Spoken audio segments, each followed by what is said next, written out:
Everyone, we're back with more FF9. I did do a little bit of stuff off camera. Most notably, I collected and turned in the existing Stellatio coins, and I painted my bird red. So, there's a good reason why I ended up just getting the red chocobo off camera as opposed to on camera. So what the red chocobo does is it doesn't move 3 times faster, unfortunately. It's not that kind of a game, but it can just run up the side of mountains. Very, very helpful. And there is a good reason why we want to be able to do that. Because right now, that's the only way for us to access Treno. And Treno is a very important location for us to have access to. Well, I think pretty much anywhere that has a synth shop will let us do this, but I'm going to show off a little money trick. This is a pretty well-known one, but to do this, we got to go to the east. And just keep going. Keep on going. I don't 100% know what this place is, but I haven't stopped there. I think that's the place where you can fight the great dragons outside of off of Gizamalik's grotto. But correct me if I'm wrong, I guess. So we want to stop off here at Burmecia. I think there might be some other places where we can go to get this item, but Burmecia is a place that I remember offhand that does have it. And we're going to have to go in quite a ways. We might get into a couple of fights going in and out here. But it is sometimes the thing that you have to put up with in an RPG.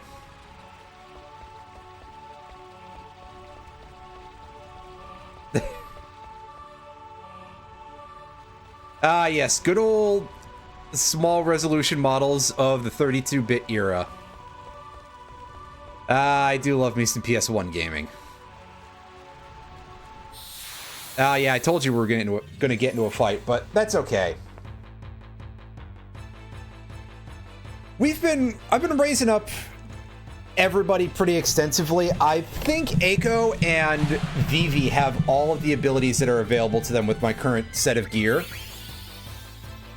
Knuckles, not so much. Steiner is quite close. Freya, I think, has all of her abilities too, but of course she's staying in the party because she's lower level and she needs all of the EXP she can get. We are at 99 high potions, by the way. That just sort of happened to me. I think I might sell like 20 of them at the shop here just to... Actually, I probably don't need to do that, really, because they're kind of useful. I mean, right now they're like 30% of most characters' HP, so that's valuable, especially when we don't have a healer in the party, which is not super often.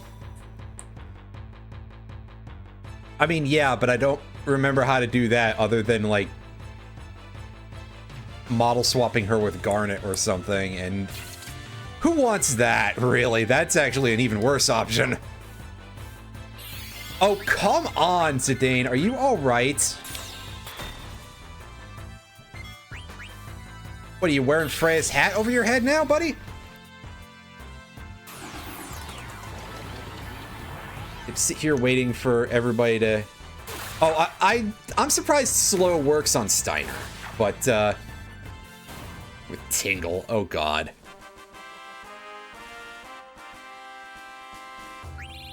Ugh. Excuse me, well then, Tingle's reputation would be deserved. That might be mean. I'm sorry. Yeah, by the way, I guess I should show off, the other thing I did was deal with the Treno auction house. So, here's the real prize that we get out of there, which is the Thief Gloves, which are a pretty good armlet slot for Zidane that most notably give us the Master Thief ability.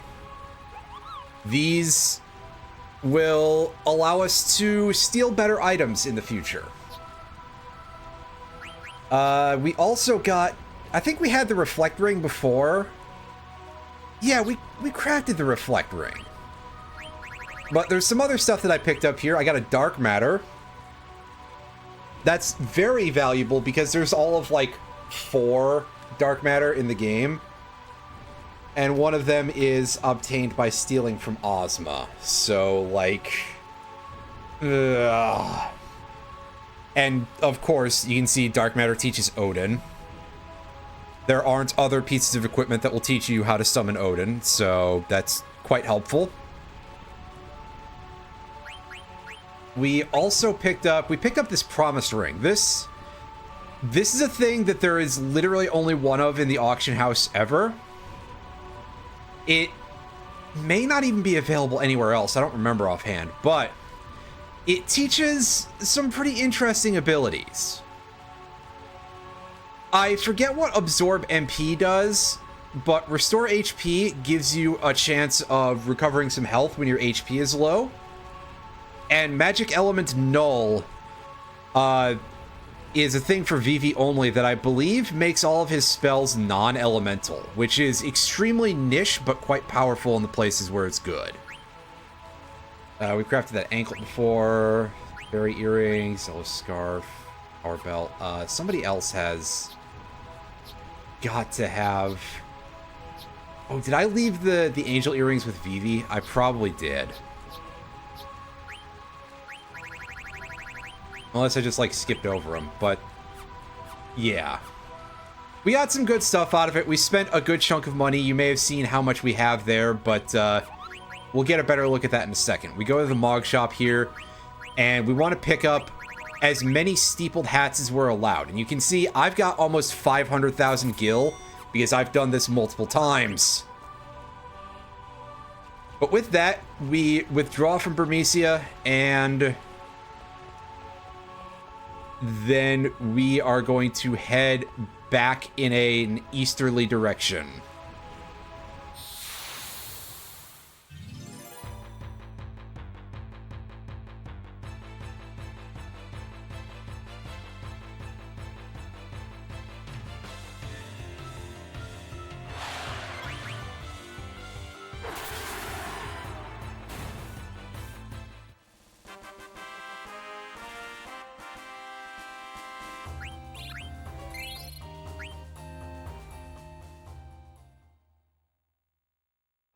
Also, yes, to help clarify here, pay attention to the fact that the steepled hat is 260 gil each. That's a number that I'm probably going to forget, but it's one to keep in mind about how this, what kind of returns we're going to get out of what we're doing here.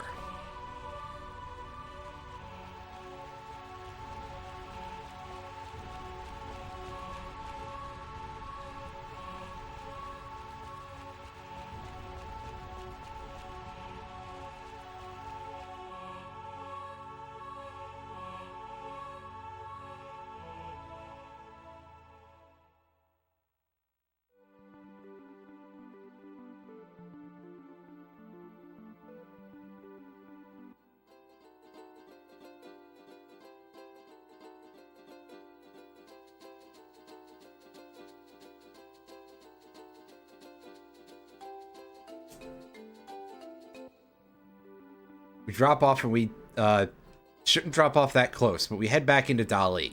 We don't have anything really new to do here. We've already done all the side quest stuff for this town, as far as I'm aware. But we go in the weapon shop.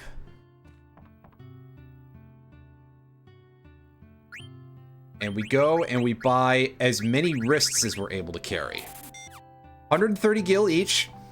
So far, we're up to 390 for each of our things we're doing here.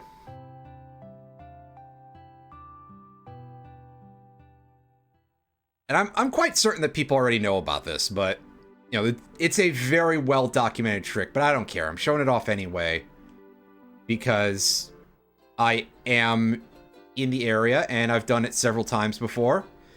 And hey, I think it'll make a nice little start to what is probably going to be a bit of side quest stuff, which we already kind of started yesterday by going to Estagaza and buying the mithril gear there.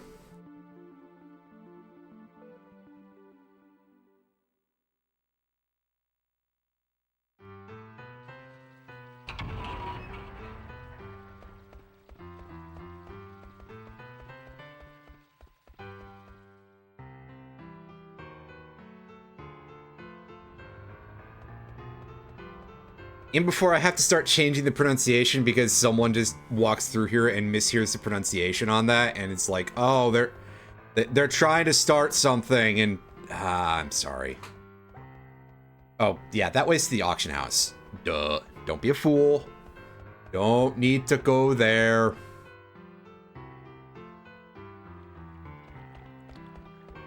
Pass by the card stadium. Bye on you, game, for making me do the fucking card game. I drifted a little early there. Yeah, see, the bottoms of these trees look almost black on this screen. I don't know if it's just because of my recording hardware or what.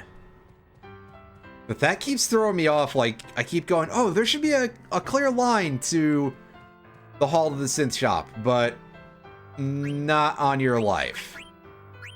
Anyway, we got a bunch of wrists, a bunch of steepled hats.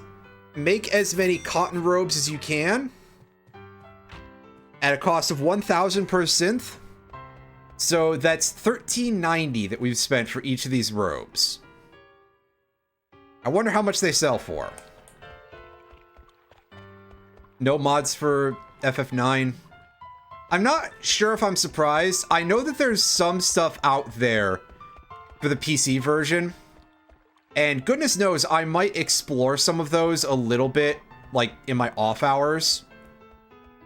If I wanted to do, like, a stream where it was just like, okay, we're gonna cycle through a couple of these mods, I think that would be a little rough because of the kind of game that this is, i.e. one that takes a while to get anywhere. So sadly, that is going to have to remain as a thing that will be handled elsewhere. Anyway, cotton robe. They sell for 2,000 each. We just made back 610 gil a pop there. So if you have a little bit of seed money to get yourself started, you can make a massive return. That is a very great shortcut to get to infinite money. If I wanted to, I could probably spend just 3 hours just amassing literal millions of gil, but I think I'm going to hold back a little bit on that and just let you imagine it for yourself.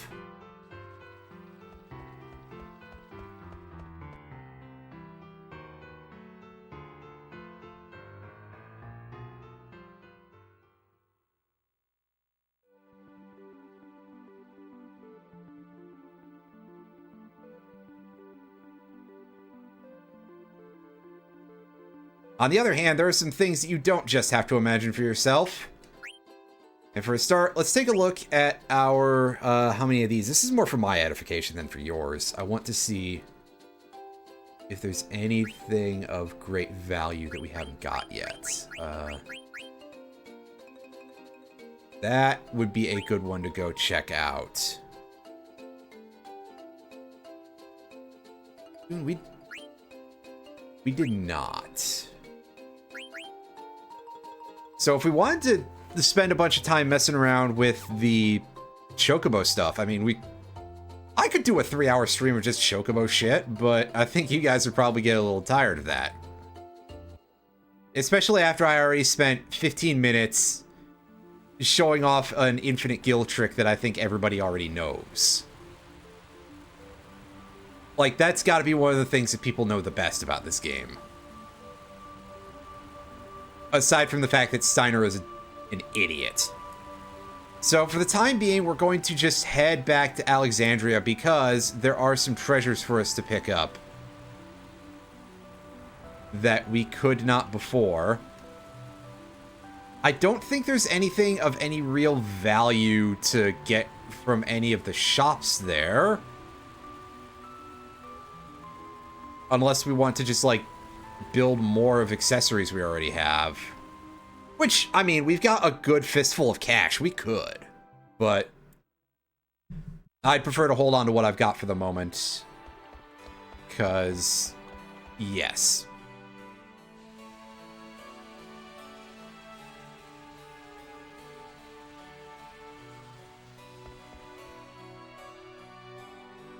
Okay, no. So there's a thing to get. Oh, no, it's the other area. Pardon me. Whoops. Yeah, sorry. That's my bad for reading from a guide and forgetting a word.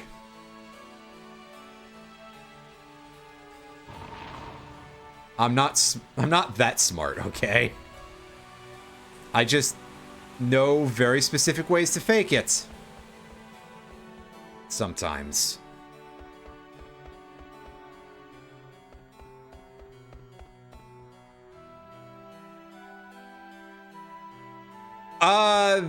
That's a good question, Mega Man. Who would you replace her with other than, like, anything would be significantly more acceptable?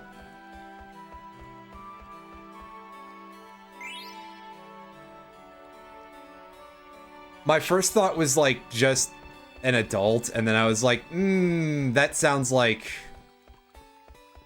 That sounds like exactly the sort of thing that I was making fun of this game possibly, being like if it was written by anybody else kind of thing.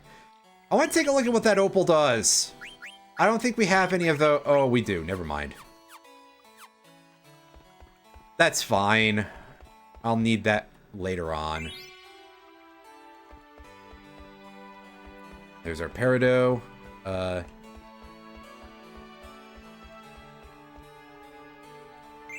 Mox Sapphire.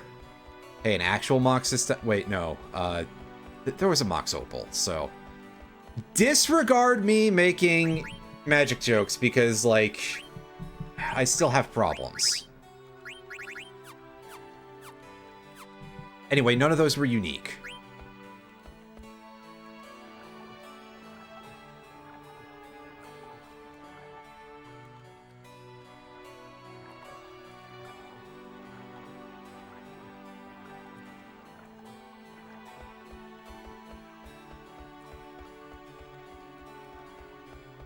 I think there is one around here that we don't have yet, though.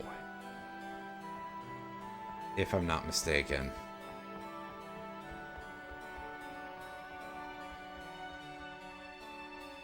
I mean, there...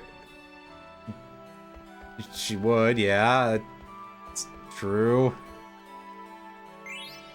A topaz. That is a thing that I believe... We don't have any of those yet. No, we do. Never mind.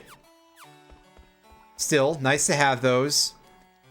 I believe that most of the gems still empower summons as a rule, and so you would like to have as large of a quantity of them as possible.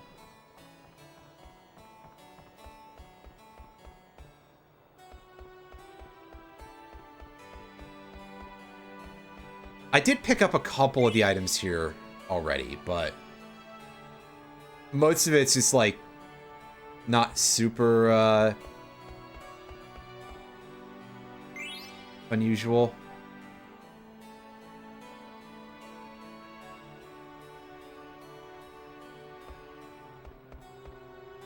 I mean, yeah, and she attacks with birds, so she's technically a summoner.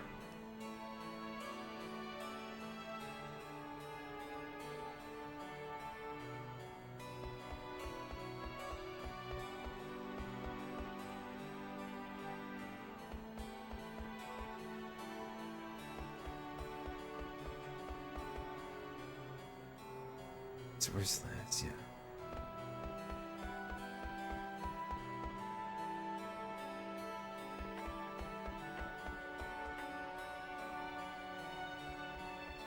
I think I missed out on something real quick. Let me fix that. Ah, forget it.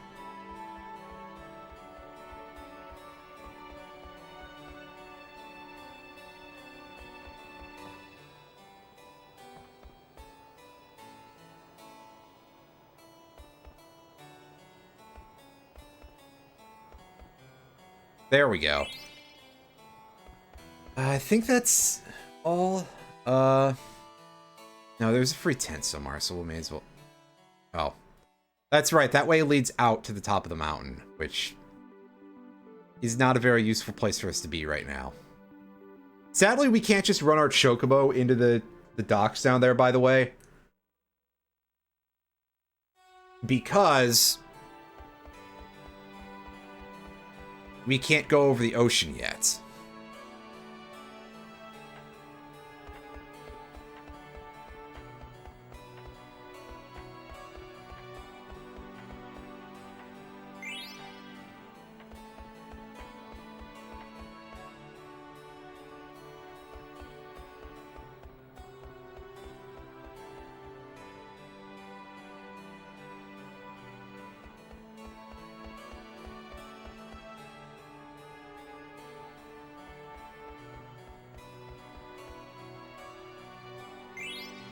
And there we go. That should be all the items for us to pick up in Alexandria. So, not a huge amount, but, like, still good stuff.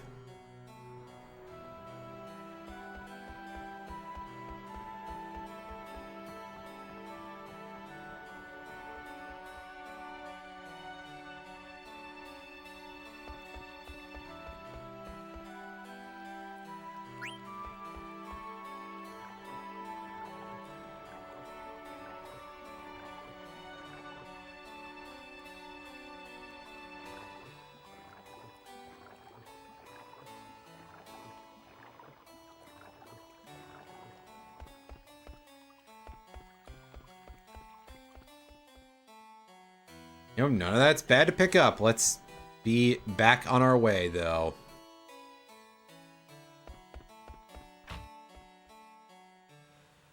I think we've got a nut to go deliver real quick, so...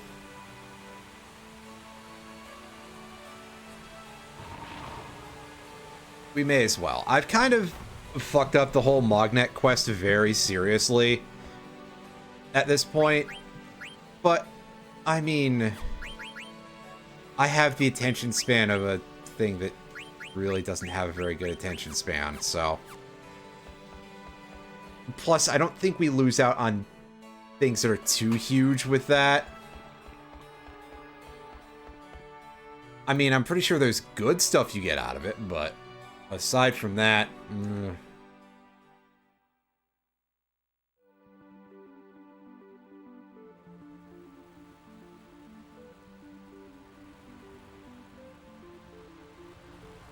Alright, so an easy way for that to...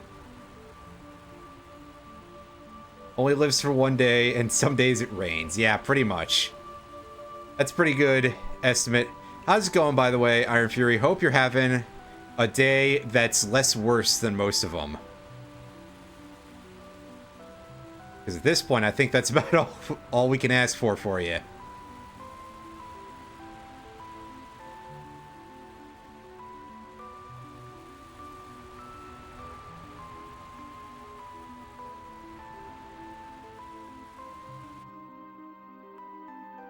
I'm not far enough. It's the wrong beach. Oh. Oh boy. Yeah, I bet your boss is being a real taskmaster, if you will, about anything related to that. So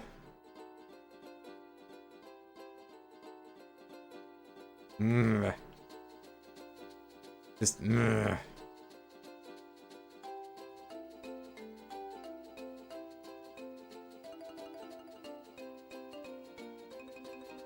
Now we run past all of this, and we're heading back into the little knockout in the west, pardon me, here. That's right, I can't tell my east from my west, and it's still a problem. And we go into Gizamaluk's Grotto. We're taking the back door because it's faster to get where we need to go for this.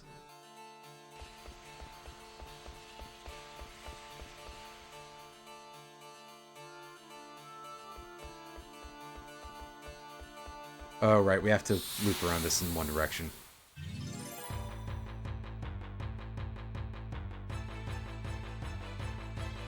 Oh my god, that's kind of incredible on a certain level. My ability to use words properly has really disappeared. And of course, Knuckles getting the job done pretty well. It's just like when you put Sonic 2 in your Sonic & Knuckles cartridge. Well, okay, he doesn't break the game that badly, but...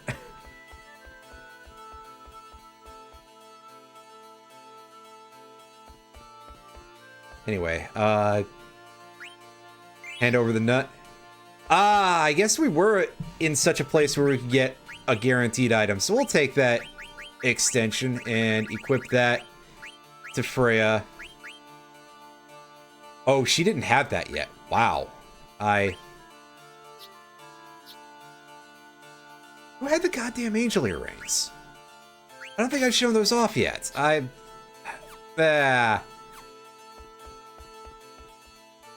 confused. Again. Ah, well.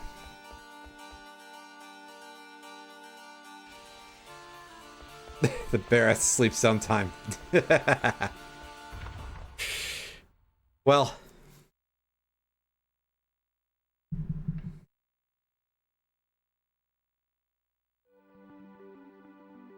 Provided they didn't run you too ragged, I don't suppose.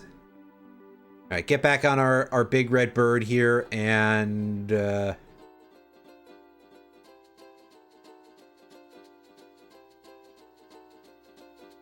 Alrighty, so... There's an item we can go get now, and I think I will actually do so. It's like nothing changed. Well... Hopefully the place wasn't completely falling apart, I suppose, and... Like, you weren't having to dodge falling pieces of the roof. Okay, that might be a little ridiculous, but... It does sound like they're that level of don't know what the hell they're doing.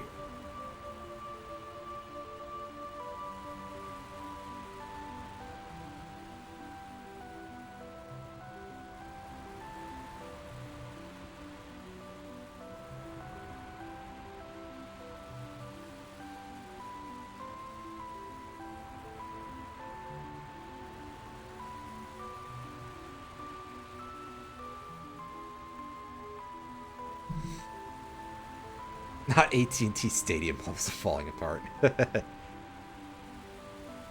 Yeah, no, that definitely sounds like... That is a case with which I and other members of my family are very well experienced, and it's quite stressful being the only competent person in the room at any given point. Especially because, hey, yeah, a lot of this stuff is meant to be a collaborative effort kind of thing. And when you're the only person who is able to not fuck up, basically, or who's least likely to fuck up. Yeah, that's quite the issue. Now we resummon our bird to the other end of the map because that's totally how that works. And take a look at this. Okay, so we on this edge? Is it, no? Oh, west. So I try like walking across this mountain first and see if I can find a... Okay, so I see the issue. I followed the directions wrong, but I was able to pull it off anyway. So, oh, I forgot to select the thing. Oops. So it's that one.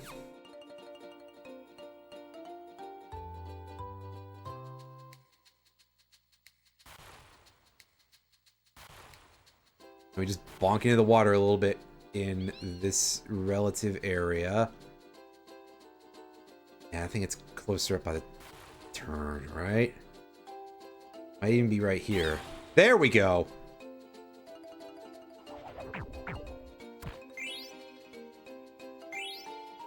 We get some of this stuff, a feather boot, and the Enkai armlet. That is our first time getting one of those. And I'm not completely confident as to what that's supposed to be, like, shortened from. Surely it's shortened from something. But hey, new piece of gear. And I think that's the main thing we can really do with any of our current graphs here. I can take a look at what's up with that last one. Oh, that's just an oak staff. Who cares? We have that already. The cold field. We could go all the way over to Lost Continent if we wanted to. For a theater ship card. Yeah, no, forget that. Card games. I've completely gone back to not caring about that. We did it the one time the plot demanded us to, and that is all we're getting out of that. Because the card game in this is a pain in the ass. Alright, so how does this measure up to... Ooh, it teaches water, so that's not going on Knuckles, that's for sure. Oh, it absolutely kills our magic evasion, by the way. What? What? Oh, I guess, because magic evasion, I think, comes from your arm piece for some reason, too. Stats in these games don't make any sense, and they kind of don't have to if they don't want to. So I think for the time being...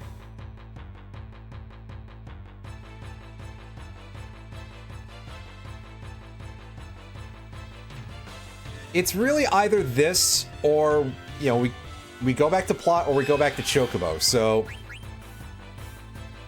again, I could probably spend a massive amount of time just hanging out, doing Chocobo hot and cold, and, like, probably even farming up the really expensive points reward if I wanted to, but for now, let us just head back to our plot, which will require us to go to the Black Mage Village, because I forgot where that was. I had to go look. I'm sorry. There's been a lot of me getting distracted by how open the world is now that I have a boat.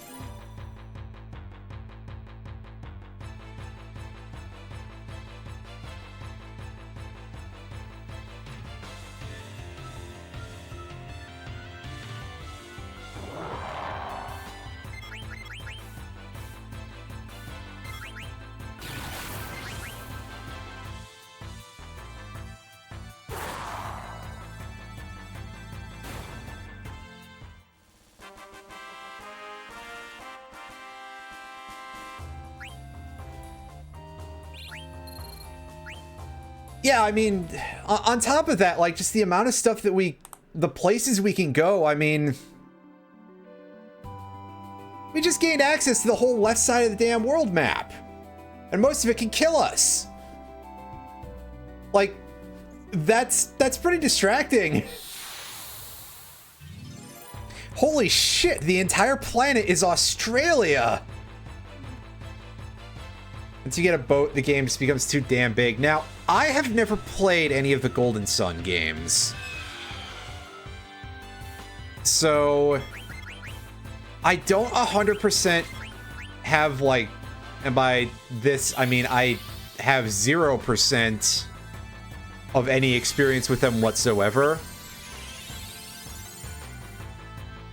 The main thing that I can say about Golden Sun is that I remember seeing some video footage of it a while back, because I remember looking it up out of curiosity a couple of years ago, because everybody, the Golden Sun fandom is like really ferociously, incredibly like, oh, it's the best game ever, it's the best game ever, which, I mean, yes, that's true of every single Nintendo fandom, basically, at all, especially the ones that perceive themselves as underloved. Like, Metroid fans are kind of crazy like that. And Fire Emblem as well. So I remember looking it up, and the one thing that I remember is seeing a situation where a character's attack failed because their target was already dead. And I just had a bit of a think, like, this came out in 2001, didn't it? And that was a feature that was, like, removed from most RPGs by, you know, at least 5 years ago at that point. So, that was one of those things that was like, huh? But, hey, I'm not every other person who plays video games, so whatever is the case may be. Anyway, yeah, Black Mage Village is looking pretty, you know, pretty abandoned right now. Which means that this jaunty-ass synth music is feeling a little less fitting than usual, which is really saying a lot. They have standards, yeah. They heard that our party was rolling into town, and they're like, get the fuck out of here while we still can. They didn't want anything to do with anyone who's traveling with Eiko. And to be fair, I kind of get it. But I mean, hey, Knuckles is here. Knuckles from Sonic, from that movie. Unfortunately, he's using the voice from Sonic Adventure 2, which is acceptable aside from the pacing of everything. But I mean, he's certainly not Idris Elba, right? Might not be very appealing to a lot of people who aren't like a million years old, like most of us, right?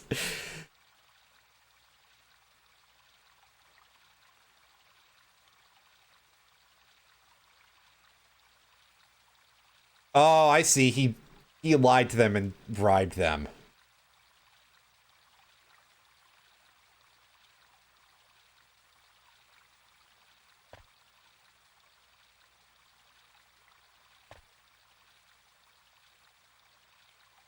I mean, to be honest, that kind of was the point, but all the folks in Black Mage Village have sort of learned to... Who's how many? Sir, you're 40 and you say it in your Discord server. Speaking of my good hair. Nice to see you again, Roundy. How you doing? Hope you're having a good evening. And everybody in our party is younger than... Wait a sec. How old is Steiner? He's in like his early 30s, but... Now I gotta go look. Oh no, that not gameplay. Show me the main character page. Jeez. Dear God, he's 33. I'm older than. Oh, wow. All right. All of yours Sprite 1500. Oh, you did. Well, shit. But my brain hasn't updated yet then. I need to, like... clearly I need to nuke my brain's browser history. Or something. Cache update, defrag, various other computer phrases. Hey, what if I just swallow a magnet and that'll just blank everything and I'll have to relearn it?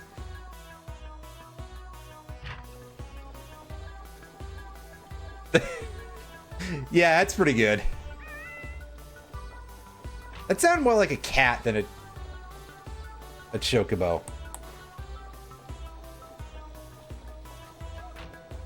Oh, Streets of Mana would be pretty cool. I would appreciate that quite a bit.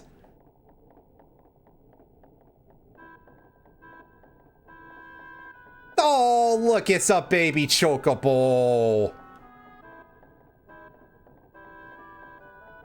They did it! Now just make sure that it doesn't eat your hat or anything, guys.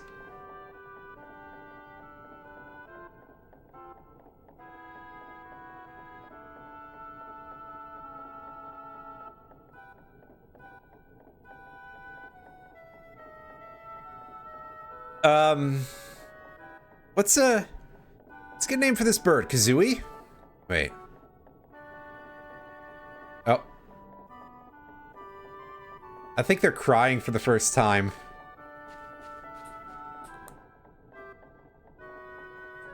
Oh, man.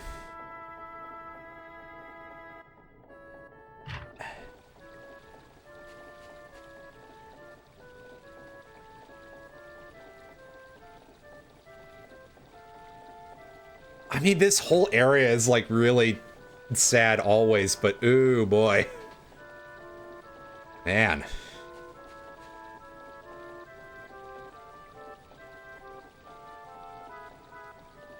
Yeah, Vivi. It's a good question, Mega Man, which is a more fitting response than usual because he's blue. Unfortunately, he doesn't shoot lemons, but, you know.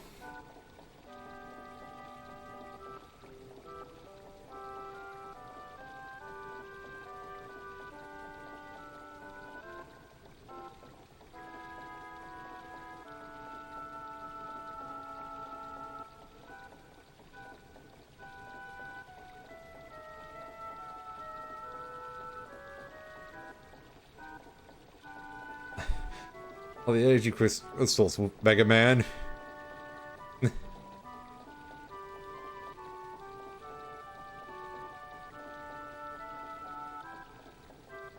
Yeah, Vivi wants to kick this guy's ass. Hell yeah.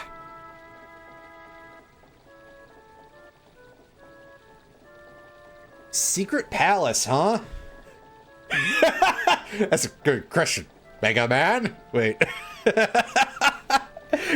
God, oh.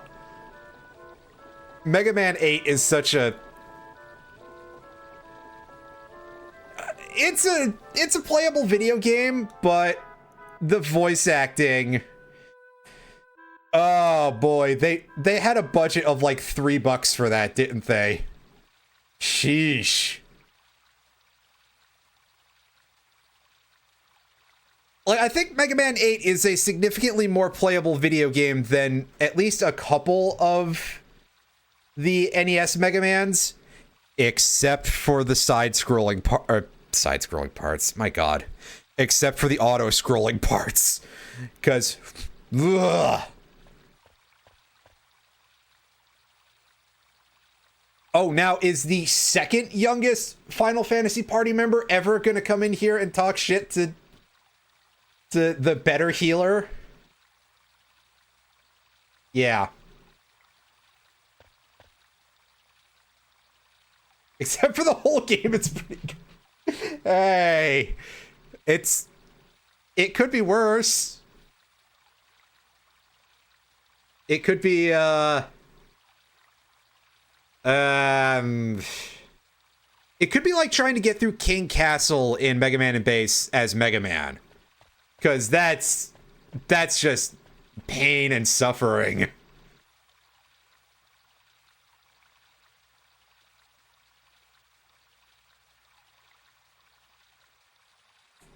Alright, we're gonna need a big shovel or something to get to that palace. I don't know. The lowest lows of classic Mega Man are still bare. Oh God, yeah. I'll have you know, by telling you with this, I sound so aggressive starting that out, but just to make sure that we all are aware, I did play Mega Man's X6 and X7 on this stream. And I'm pretty sure I screamed loud enough during both of those to scare the neighbors because there were some parts that were such dog shit. Oh my God.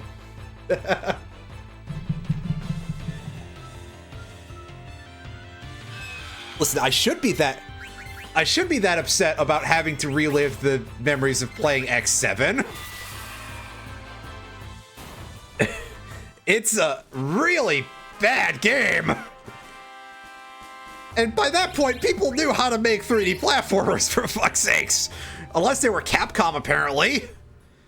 At least, unless they were the Mega Man team at Capcom, which, granted, I do always kind of imagine that Capcom just kind of, when they're looking over how to distribute their resources for budgetary stuff, they just kind of look over at the Mega Man guys and just kind of go, yeah, fuck all of you. We're gonna give you like $10 between you. And granted, part of that is because Mega Man actually does not sell anywhere near as well as you would guess. Like, I think most people kind of know who and what a Mega Man is, especially, again, inside of our age bracket. You know, people who were around when those games were actually getting released. But the Mega Man Battle Network collection sold something like, I think, 1.5 million units. And that sounds pretty good. At least it does to me. Because, again, I'm kind of used to the idea where games breaking 1 million sales was something that came with, like, you know, it was a thing that you advertised even. Not just on the boxes. I remember straight up commercials for some of the N64 games that were Player's Choice million sellers.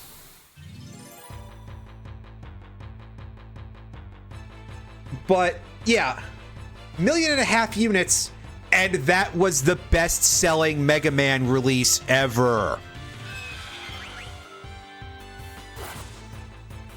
With Mega Man 11, I think, still sitting somewhere around 1.4 million. And again, these sound good, but you look at what a lot of, like, crazy-ass big-budget games sell nowadays and the size of player bases, and you realize how incredibly paltry that is. Like, I'm pretty sure that even, like, I'm pretty sure that most Monster Hunter games do, like, at least 5 times that. And to me, that's quite depressing because, A, I have a huge soft spot for Mega Man that I can't really say that I do for Monster Hunter. And also, yeah, I mean, the games have managed to be, like, not crap, despite what I suppose one would expect. So on several levels, it's quite bizarre to consider that there were 6 Mega Man games on the NES. Yes, exactly, Roundy. So it really is just like a thing that every time I think about any of that stuff, I'm like, yeah, surely the Mega Man guys are not really getting a ton of resources or budget or anything like that handed off to them. Especially if you're doing Star Force things. Oh my god, I'm actually in one of the big Battle Network fandom discords. So all the time I see people like, oh man, I would love a Star Force Legacy Collection. And I'm just like, it's never gonna fucking happen, dude. Think about whatever reputation any of the worst Mega Man games that you're aware of have. And the Star Force sub-series, I think, probably has it even worse.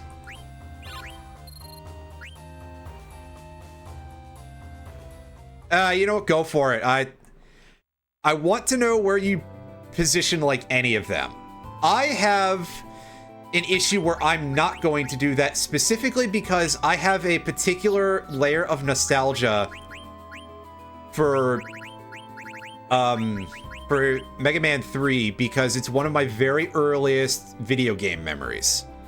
I think I've told this one before, but if not, I mean, I gotta retell it, and I'm sure that nobody will get too far on my case if I ever do, because, hey, yeah, streaming content, occasionally being slightly repetitive, say it ain't so.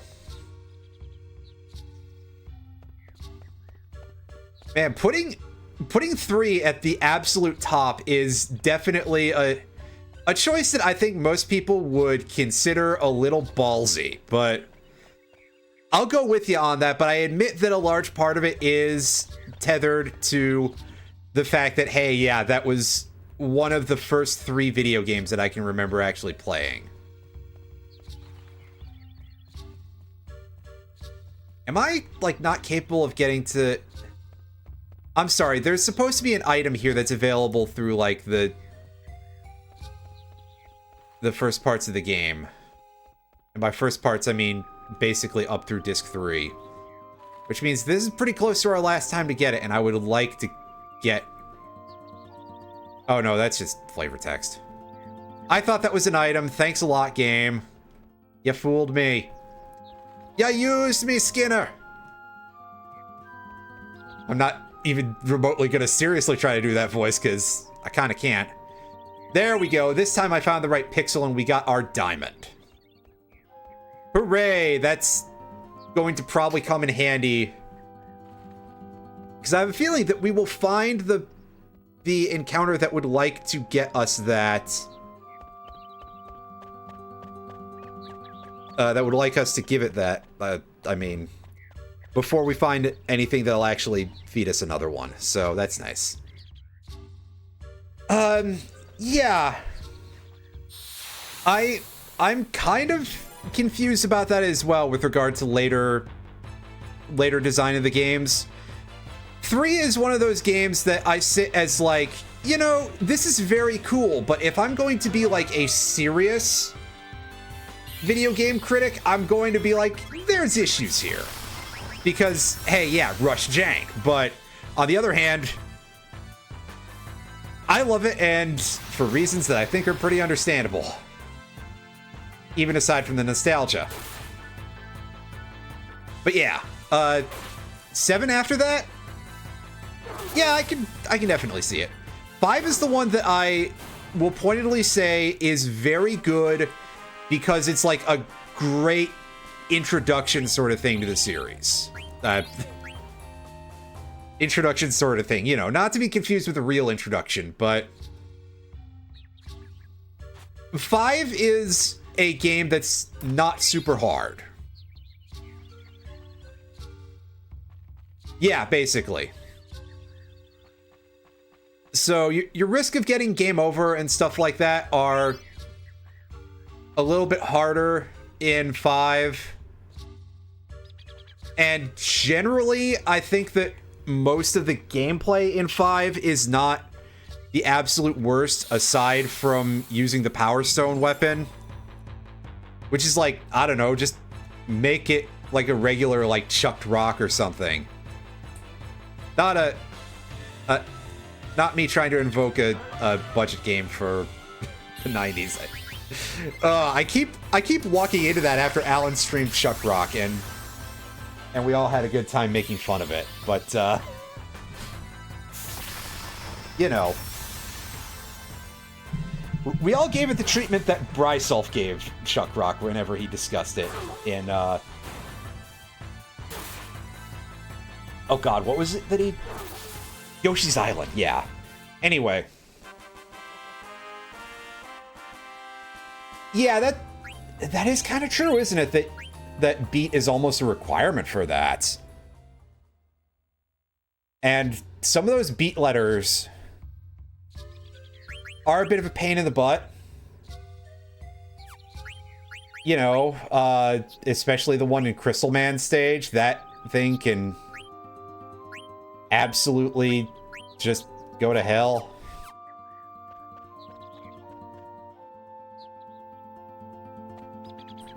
Yeah, that was a thing. Again, Alan streamed that a couple of weeks ago now, I think. And we did have this discussion that it's like, for some reason, it seemed like there was a lot in that era of stuff that was centered around prehistoric kind of settings. Personally, thinking about it, I'm pretty sure that it's just like a natural extension from the level of dinosaur mania that we had in the 90s for reasons that I'm sure nobody could ever ascertain now. But also, yes, quite easy to design rock tile sets for stuff in 2D games, so yeah.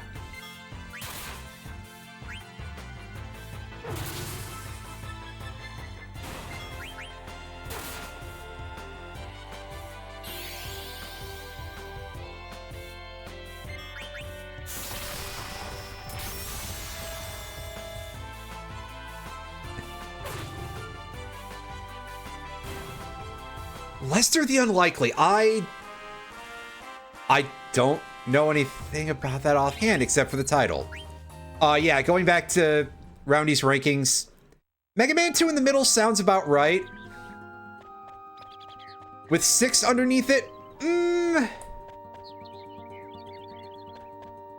I mean, I just said that 2 in the middle sounds about right, but yeah, 6 afterwards.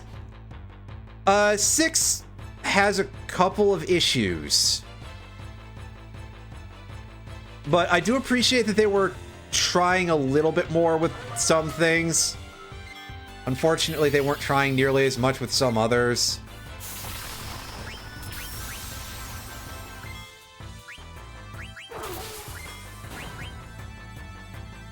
With one above 4 is the one thing that I will say I'm not completely confident of. Although I will say that 4 has some jank balance for sure. Like, and also a little too much reliance on mini bosses in the stages. I don't think they'd quite figured out what they were doing with that. Oh, excuse me. I'm okay. I don't think they quite hashed out what they were doing with that just yet by that point, so perhaps that's a little more understandable. Does anybody else need this reflect ring? Steiner? Oh, yeah, absolutely you do, bud. Well, Freya, you're just going to have to deal with not using that for a minute. As I go, wait a second, how do I go where I'm going? Wonderful backgrounds, but also sometimes you can't tell elevation super well.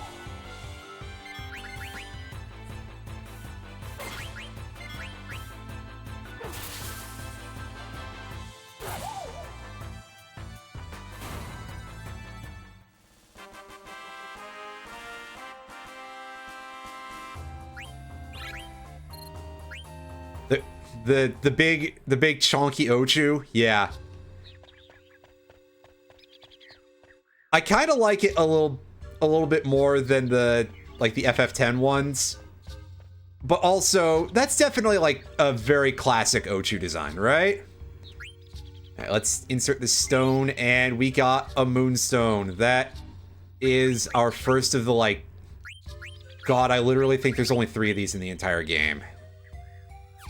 And it's not that useful. Except that I think there's a place where you can put that to use for... maybe for the friendly monster quest? I forget. You can also synth something a little better with it, but I think I have that already, so...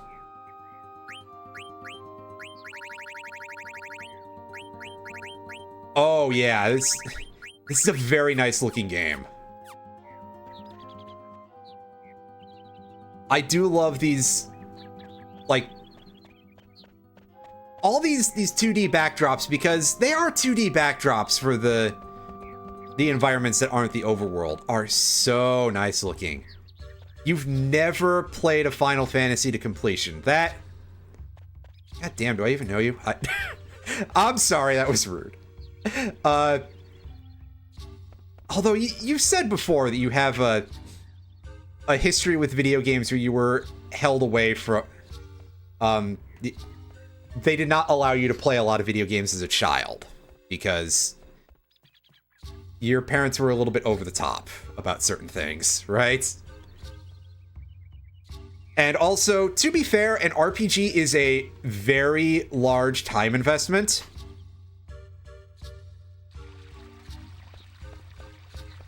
Can I? Yeah, I can stay in the Dwarf Village for 100 gil.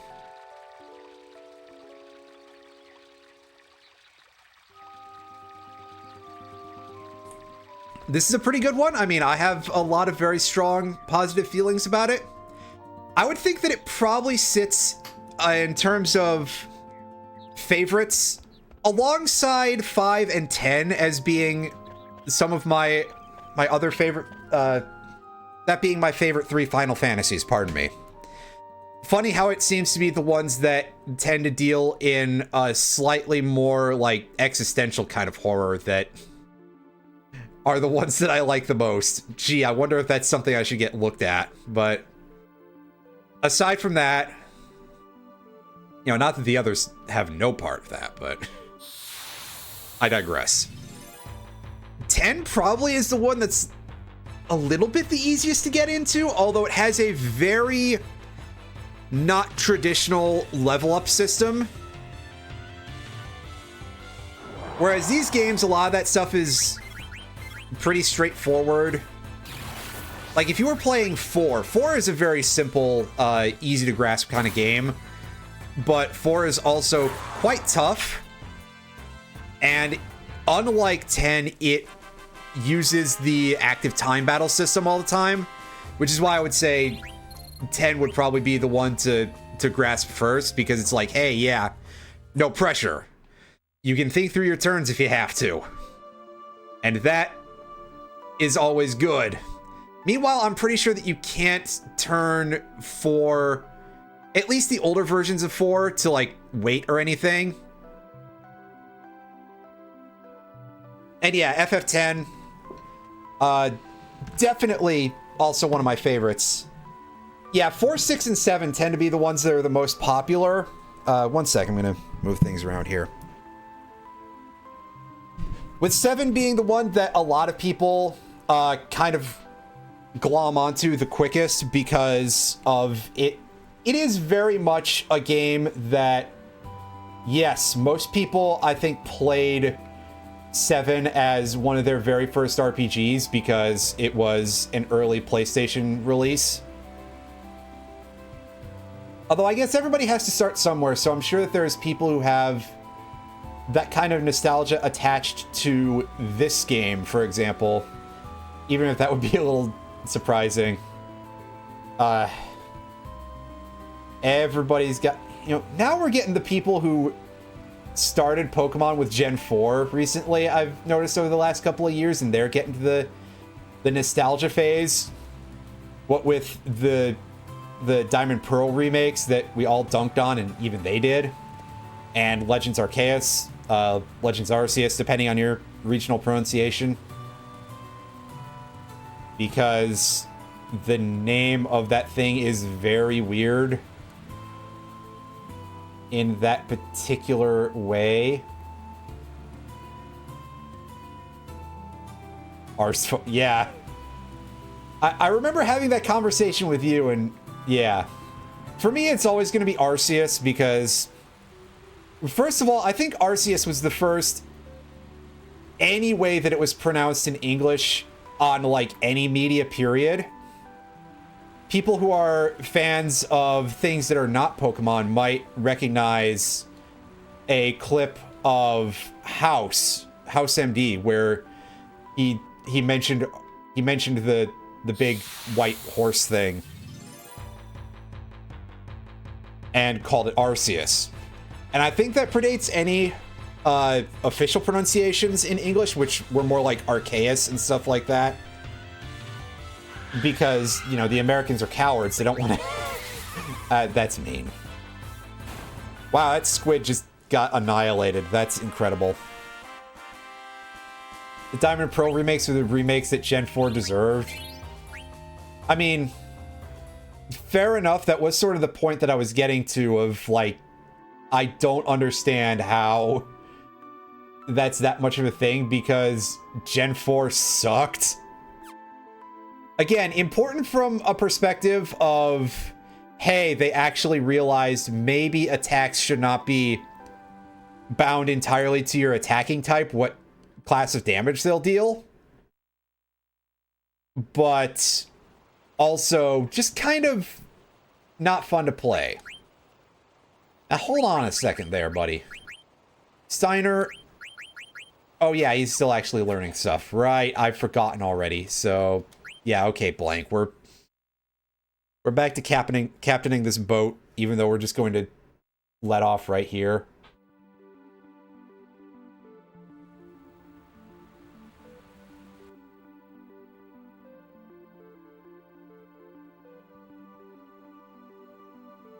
is I believe this is the chunk of land we need to start exploring to go look for the Desert Palace. A lot of sandy places in this particular jurisdiction, huh? In this entire game.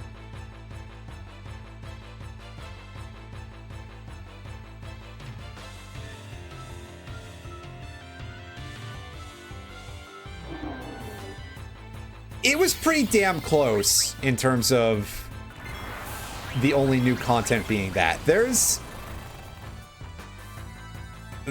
technically a little bit added, because of course they're using Gen 8 mechanics, so the fairy type exists. But aside from that, the only other change I think was Ramanos Park, or whatever it was called, in place of Pal Park. So that way you could catch legendaries, you know, just like you could in the Gen 8 DLC.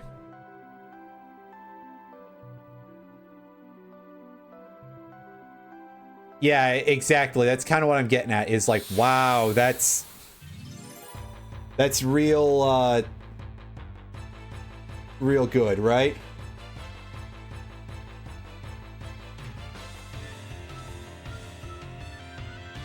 Oh, we get to fight this motherfucker again. All right. That's cool. Amaranth, you're our healer for now, and I meant to call him Knuckles. Oops. It's because it doesn't make sense for him to be Knuckles and also a healer. Yeah, and they had Let's Go Pikachu Eevee tiers. So, like... yeah, there was a real metagame for LGPE. And yet for BDSP, wow, I feel like I'm saying things here that are worrying. Ouch, ouch, ouch, ouch. That's a strong sandstorm. Well, I'm pretty sure that by default is supposed to lower your HP severely, so that's quite unfortunate, but we managed to defeat the... oh god, they blind us with that too. Ugh. That's a very painful enemy. I mean, it certainly... playing through it did feel a little bit like CBT, I'll say that, so...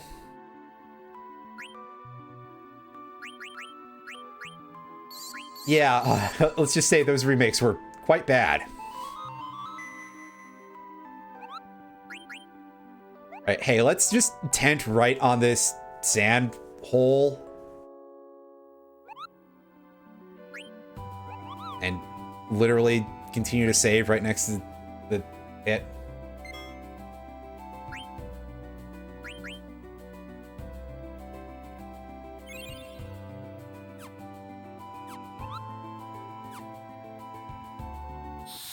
Oh, dang it. I did an extra press of the X button. So can we run away from this thing?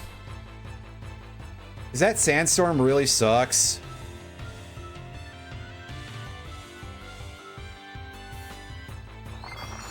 Oh, I'm not allowed to escape. Well, that's unfortunate. And of course it's opening things with the sandstorm of disgusting amounts of damage. And of course, nobody is put into a position where they are near enough to...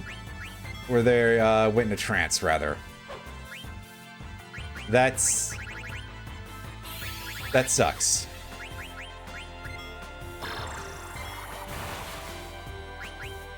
And oh hey, she's dead. Well, this is a great time for me to not have a healer because I screwed up an input. Well... yes, at the very least, I did just save, so I'll be able to... I'll actually just be able to reach down and do this. There we go. Just hit the button on my PS2. Look at all those cubes.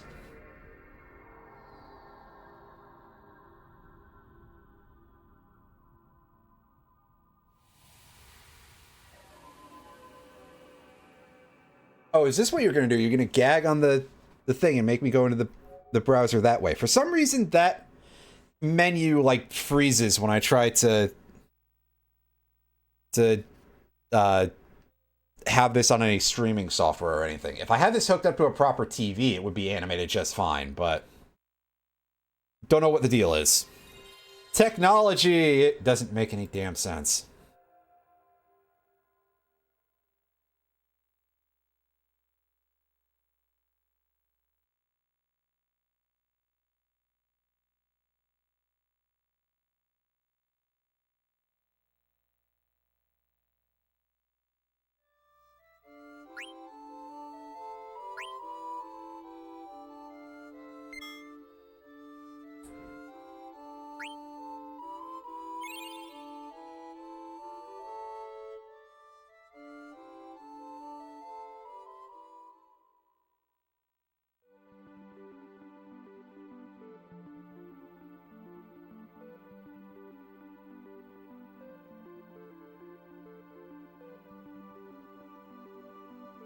Okay, I just read something that is telling me that I need to do some... Yeah, I know, but listen. I'm looking away from that now. Don't read ahead. I'm old, I forget things. Now I gotta go find my boat again.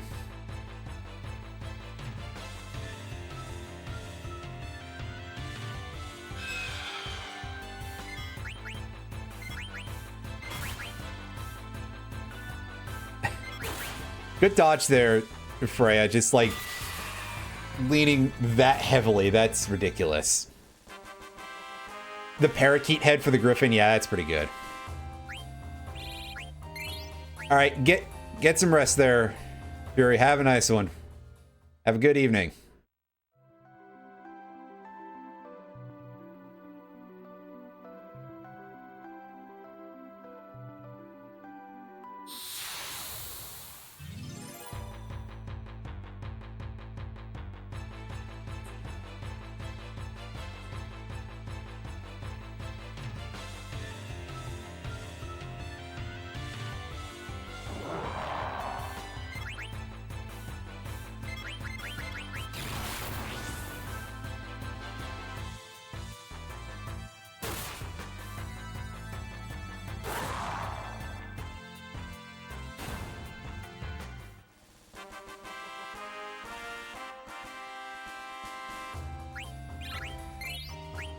Hey, look, it's that big ugly bull that was a mini boss in the 7.1 dungeon.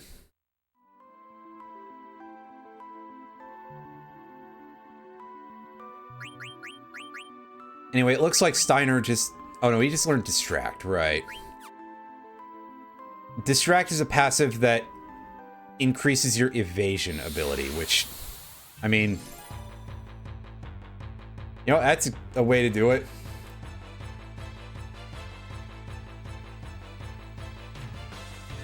Steiner just going blah, blah, blah, blah, blah. As a way of distracting people. That would be something.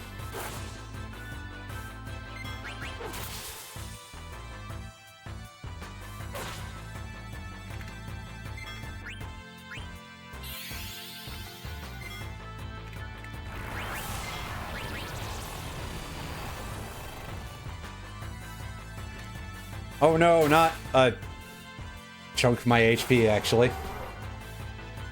That seemed like a pretty decent chunk, come to think of it.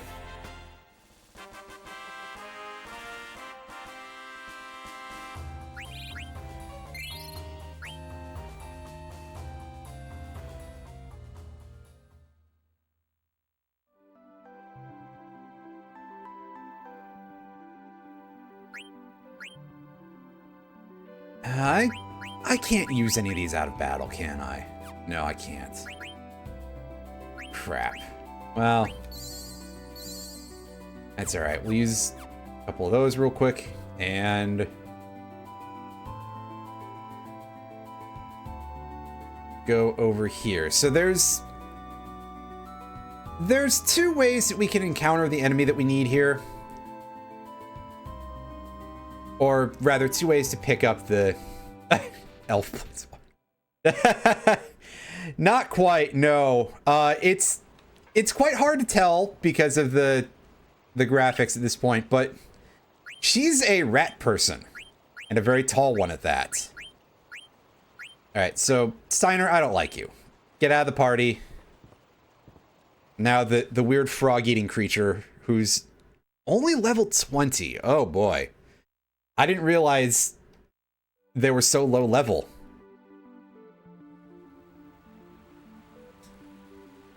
So let off here. And check this real quick. Just want to make sure that this is an encounter that I can get into here. Okay, yeah, half 50% chance. Because it's either that or I go back to the tree. And fight something different.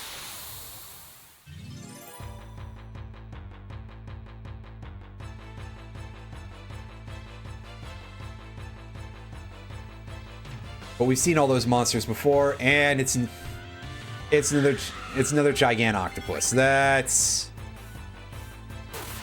not what we're looking for. Come on.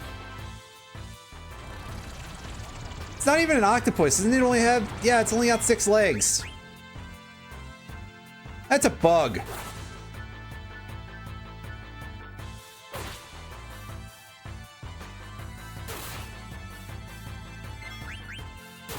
Not that kind of bug.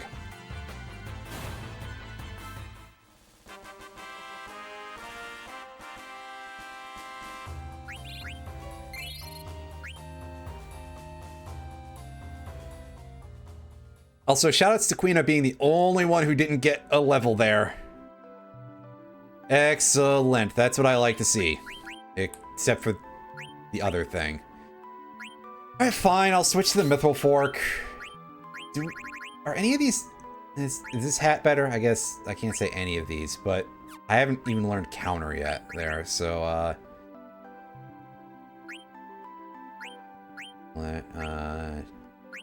armlet. I want to save that for somebody I like. Silk Robe can definitely be upgraded to something else. And for now, it's going to be the survival vest. A Men in Black type bug. Yeah, I guess... God, I haven't seen Men in Black in a very long time. That's for sure. I haven't even really thought about it in quite a while, come to think of it, but, International's unwatchable dog shit. Jesus. But also, I can believe it.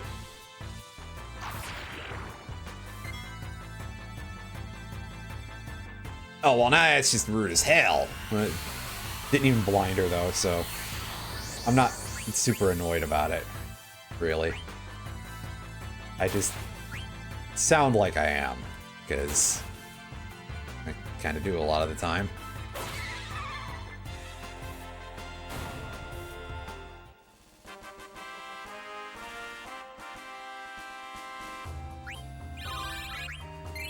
Ooh, neat. So that's finally been got.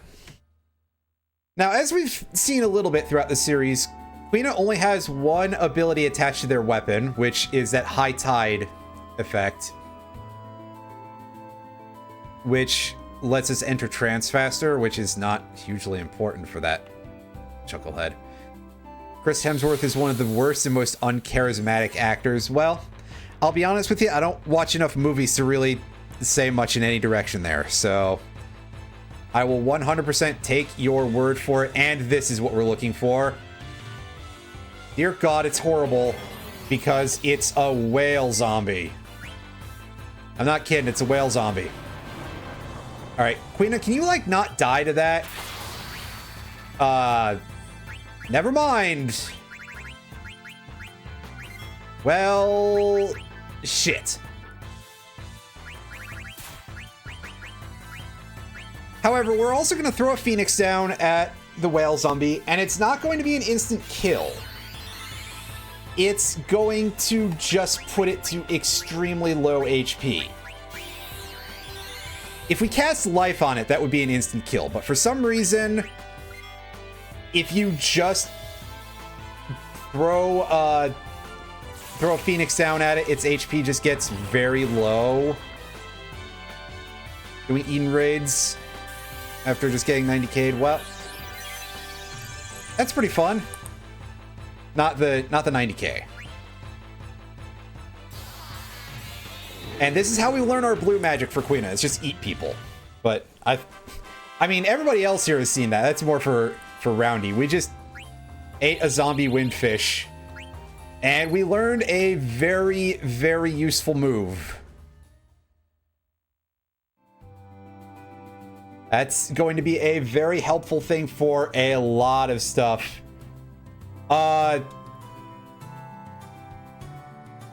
This goofy thing that we have here, I don't know how to describe exactly what they are.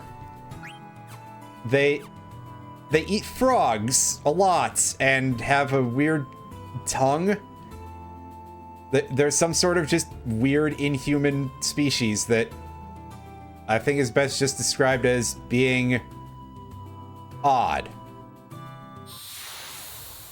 Anyway, I think the sand hole we want to go into here is the one on the left.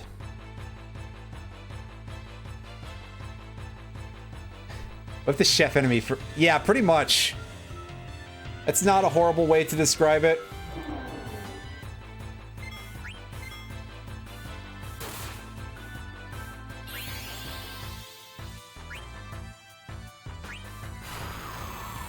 Oh, jeez. This thing does that too. Oh, but it's significantly less painful than the other ones, so that's good. I'll only gripe about that a little bit. Rise's Wing to get ourselves some regen going, and we can just kind of use this fight to heal, I think. Where's White Wind? There we go. Remember that thing from Phantasy Star 4?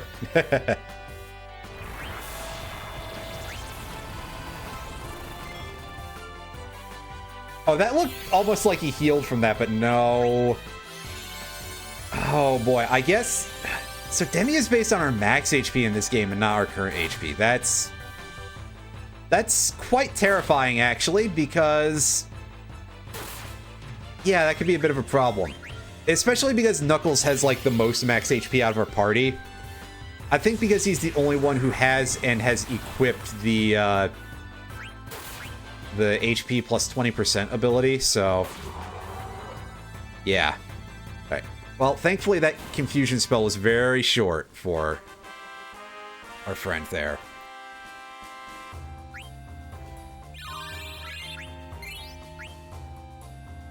Yay, Quina got counter. That's helpful because being a blue mage, they have balanced stats. Whip. Something different instead of whatever the hell I've got on here, man. Temp, plus 10. I have better sources of at least one of those, I think.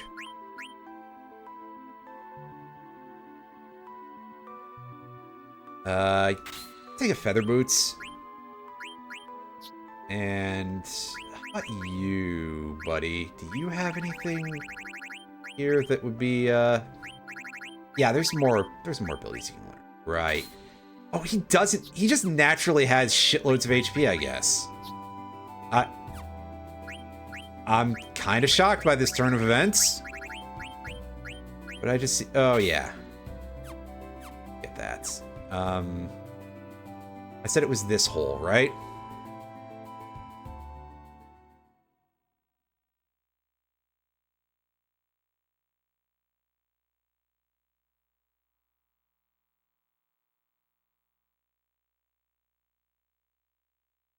Everything according to Keikaku. Wait. Uh-oh. It looks like we got captured.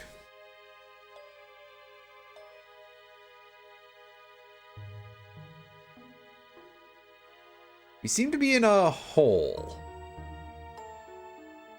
A hole that is very carefully walled.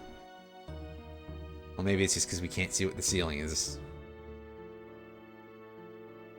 You rat bastard! Yeah.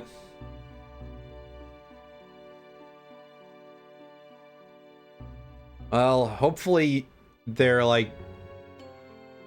I don't know. Ooh.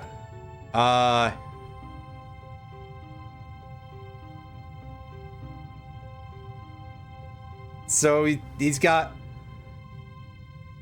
lava holes in the something convection, but all right, fine, guy. What do you want? Like, all right, if you put Eiko up first as the sacrifice, then I'd be fine with it. But the odds of that are 1 in 7. I wouldn't take that bet.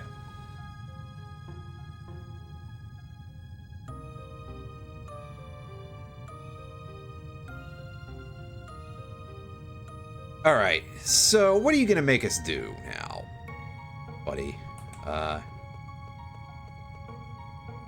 We can't even check on who's in which room and ask them how bad of a time they're having.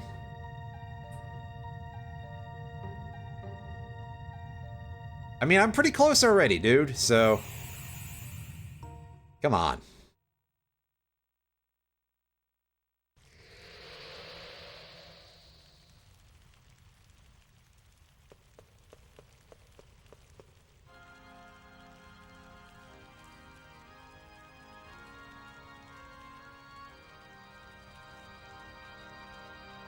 That's not very specific. I think it would probably help if you were a little more informational in the first place. But of course, Cooch is just kind of being an asshole because he's allowed to.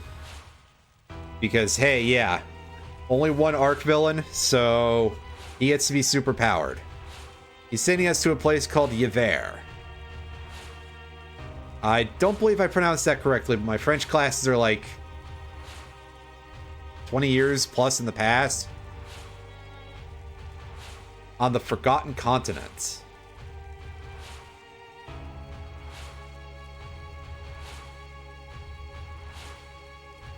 It's got an anti-magic field. I see. Retrieve the Gullig Stone for him. I mean, there's not a whole lot there in terms of information, so hey, if he's...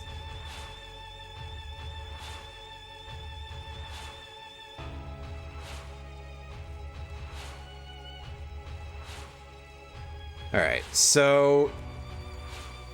For this part, we're gonna have to split the party in two. Now, the other party is gonna get a chance to do some stuff. And obviously, magic is going to be of minimal use to us here. So Vivi is out, and so is Eiko and Quina. Instead, we absolutely want Amaranth because he'll be able to heal. And we're going to take Steiner as well, much as I don't really like him. Well, are you going at like 26? Sheesh. Maybe I should have her drag along so she can at least gain levels. Yeah, no, we're taking Garnet instead, and we're gonna take Freya with us as well.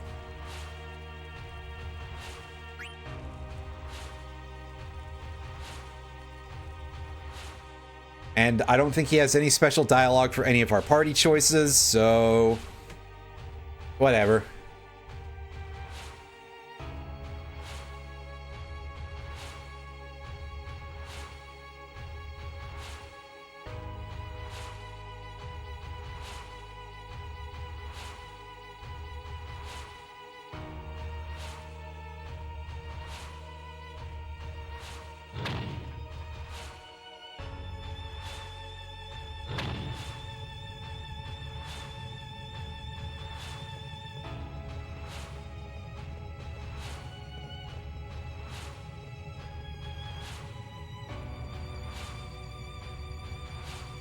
And see, at least they can teleport 3 people at once, apparently.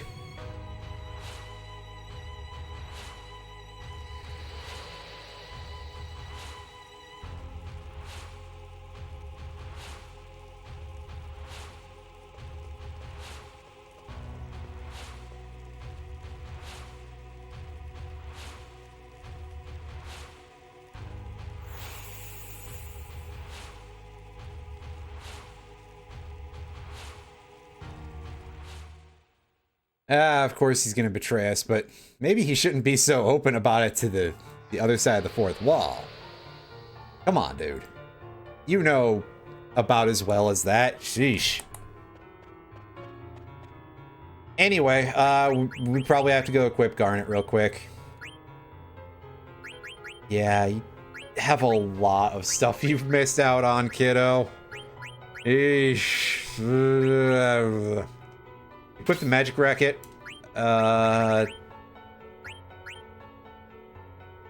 Your hat's good enough.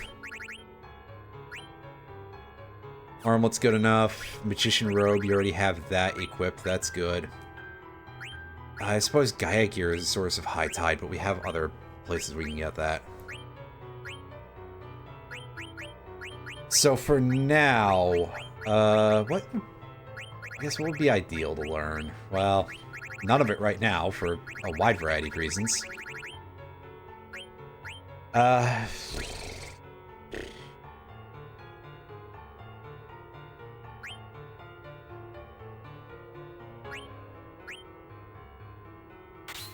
Leviathan, I guess? Sure. Alright. Unfortunately, the white mage, who was once, like, one of the most important members of our party, is gonna basically be dead weight this whole time. But thankfully, we do have healing in the source of our good friend, Knuckles.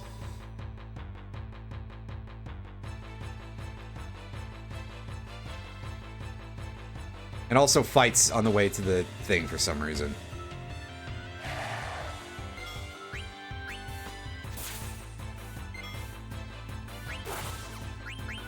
Also, Freya can cast regen on everybody, so that's good. Oh, these guys have Phoenix Pinions to steal. That would be a good thing to come back to later on.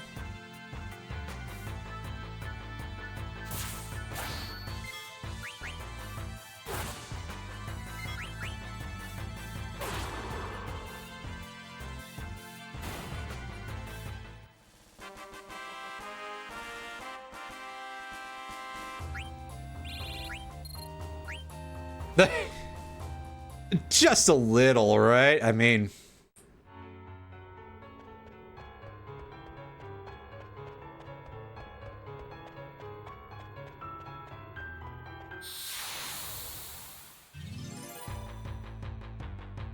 Kuja, can you at least, like, keep the dock area a little bit clean here?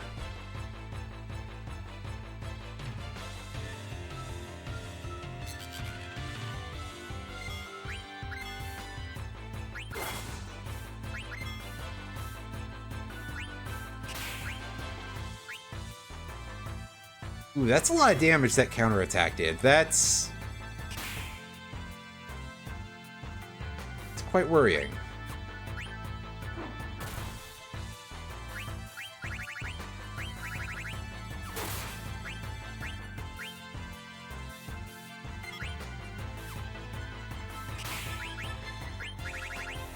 Alright, so let's see if this actually procs, because, yeah, remember, Garnet has a chance to just not do her things here when I make her use magic.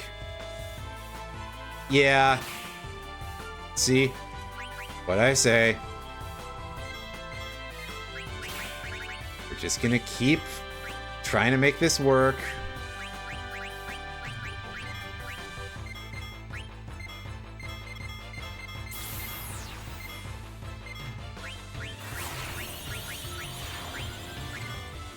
Let's...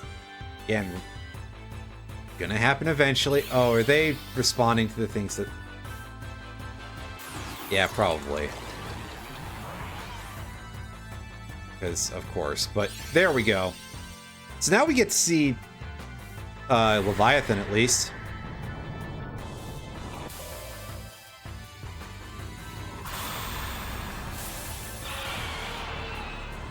The long version of the summon, anyway.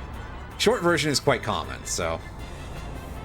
Or will be if I use it any in the future, which may not happen so much, but we'll get to that later.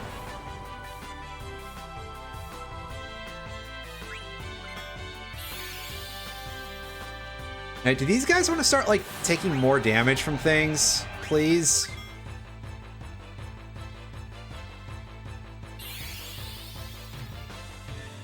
Oh, and they cast Stop. That's very good. And by that, I mean, Stop is basically a death sentence.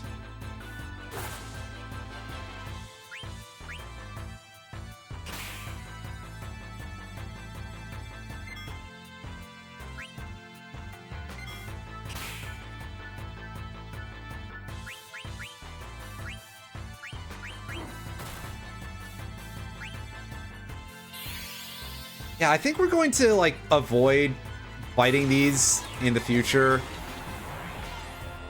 because they're really, really awful.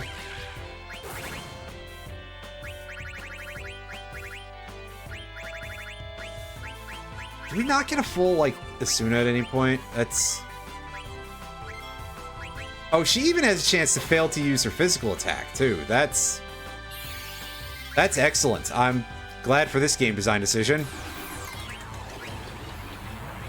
And she can't overdrive at all.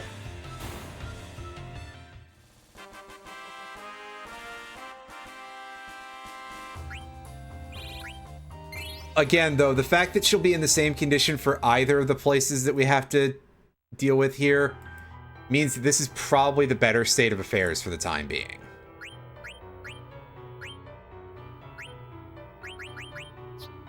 Just taking a look at everybody's stuff here. Even though I probably don't need to do that. Hold up. Knuckles, do you have ability up equipped yet? No, you don't. Now you do. Alright, hey guys. Nothing to say? Alright. Just tell me. And we get a fight on the bridge. Alright. Fun. What do you got for us, game? Can it be a little bit less annoying than whatever the hell we just had to deal with? Okay, yeah, it's one of these. That's fine.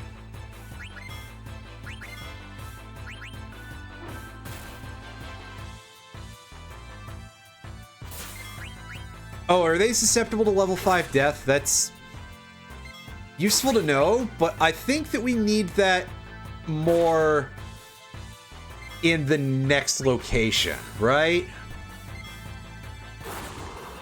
That just works on everything there, except maybe the boss.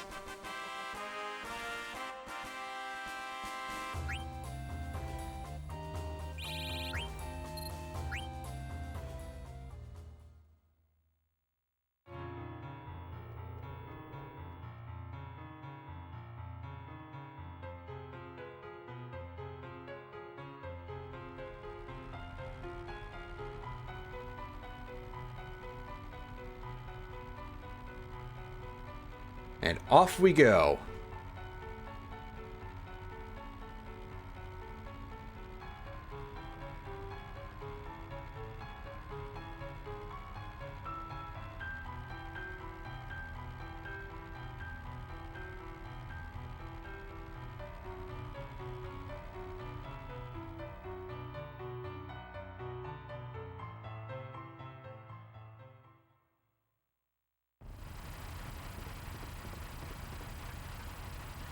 Right, yeah, we can't even use it in the upcoming dungeon is what I'm saying, so yeah. Zidane, I don't think they're gonna talk to you any.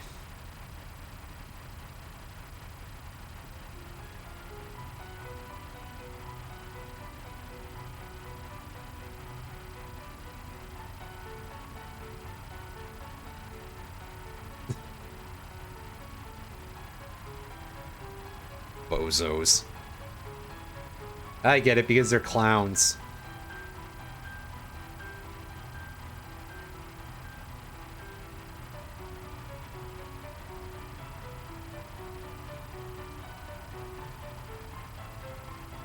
I mean, we've defeated these clowns before, but... yeah, we're not even in the actual dungeon proper just yet.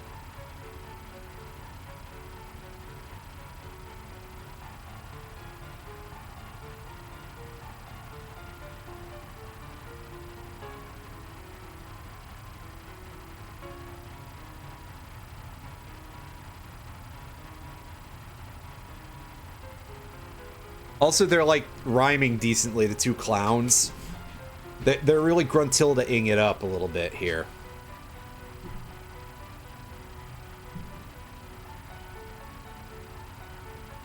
Well, not so much anymore.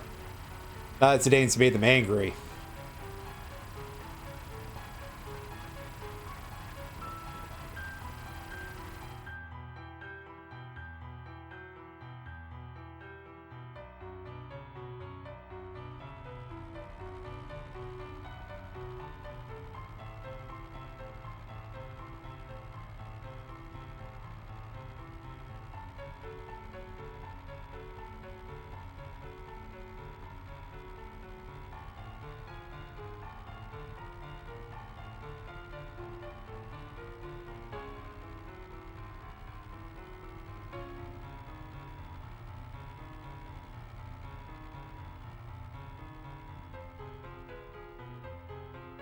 But here we are at the Forgotten Continent. This is our place we need to go to. And I see this music is still going. Let's look for some Chocobo tracks. And getting some fights along the way, I guess.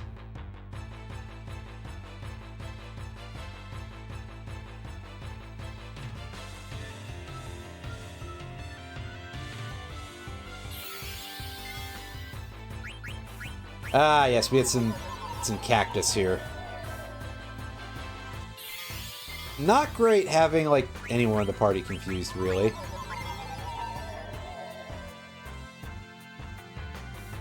Garnet, I need you to, like, try to get these guys while they're doing the thing. Yeah, so that way that doesn't happen, and also the other things don't happen. Little cactus. I'm afraid not, but they are Square Enix related cactuses. We just got Cactuars here. Yay, thank goodness she does like no damage to anything. Thank you, Garnet, for having like 0 strength. Or anything of that nature. So you can at least unconfuse people. Yeah, fighting these things kind of sucks. I'll just say that, because look at all this goof around we're doing here, especially when the game decides, oh yeah, that active part of active time battle, you gotta wait this time. And in a case like that, I already have a target selected there, so that's a problem. Because if you attack them while they're in the ground, they counter with 1,000 needles. Can I just be let out of this damn fight already, please?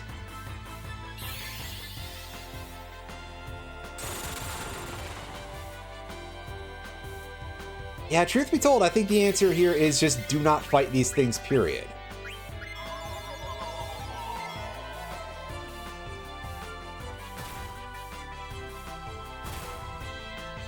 Well, at least the party is no longer confused, so that's something. Yeah, let's just flee. Not doing this horse shit again.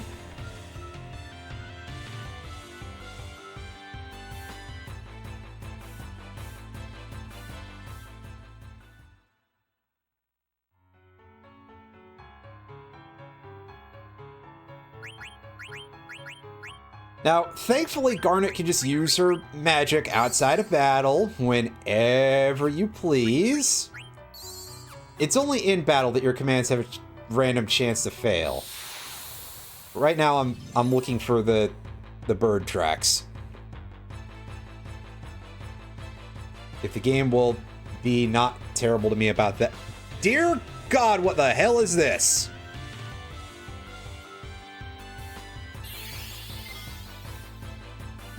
It's a moving house.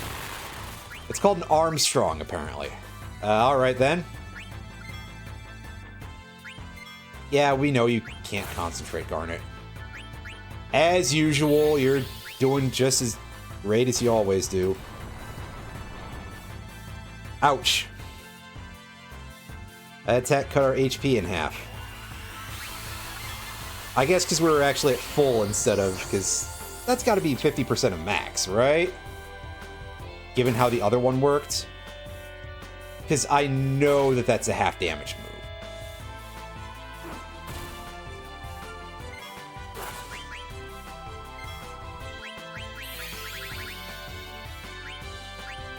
Spend grotesque amounts of mana here for Grand Lethal.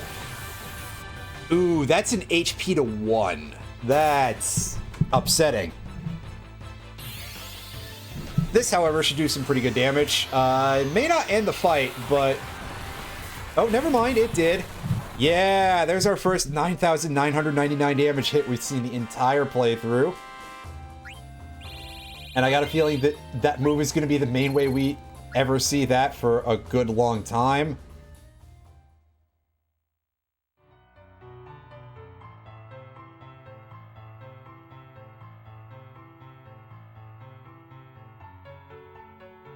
Just trying to get my bearings here. Find out where the footsteps are.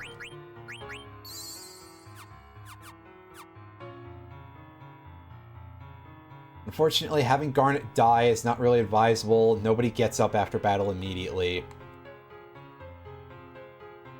No, that's just a weird ground texture.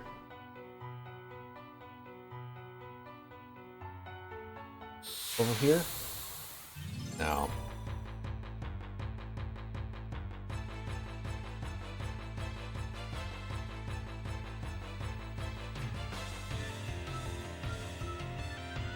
Ooh, what are these terrible things?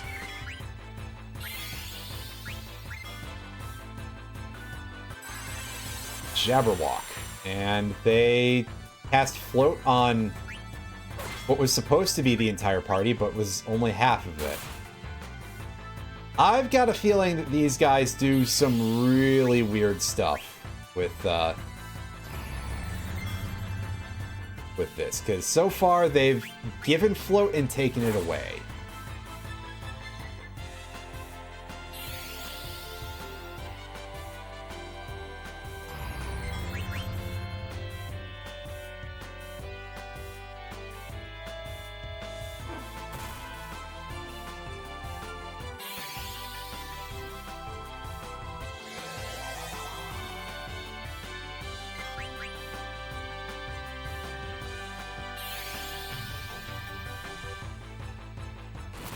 Ooh, that might be a little painful. It didn't hit everybody because Garnet's floating, but Knuckles went into trance. And unfortunately, like, everybody is still backed up on actions because apparently these things just take forever to actually do their thing. Which is unfortunate. I might not be able to show off what he does during... Well, I'll see in like 5 years when these actions actually take effect.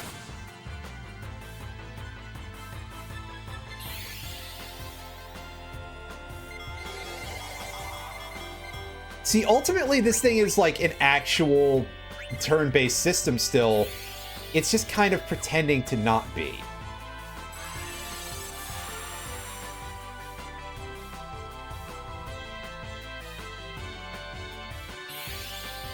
Oh, it has cats underneath it. Well, you can only see part of them. So, while Knuckles is in trance, his flare command is replaced with Elan, which is the same thing, but his moves target everybody. Which is real good if you manage to get it to pop up at the right time and you can just press heal on everybody, basically. Or otherwise throw out some good status effects to the entire team. It's a little rare because timing it is awkward. But still, kind of cool.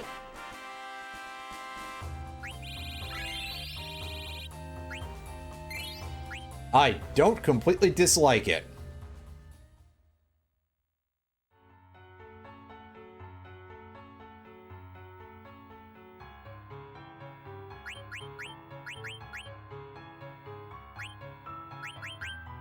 Just taking a look at Garnet's abilities, and she's not really gained a ton of AP, but we haven't had a whole lot of fights yet, to be fair, and we're about to have a whole lot less. Get on our bird. There we go. This is what I wanted to do.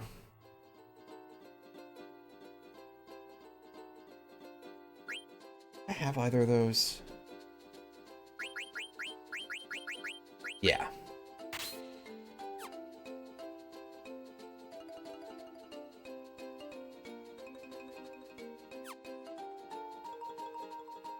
Oh, down there. Plus, helpfully, we can just, like, skip over almost this entire map. No, that's the ship.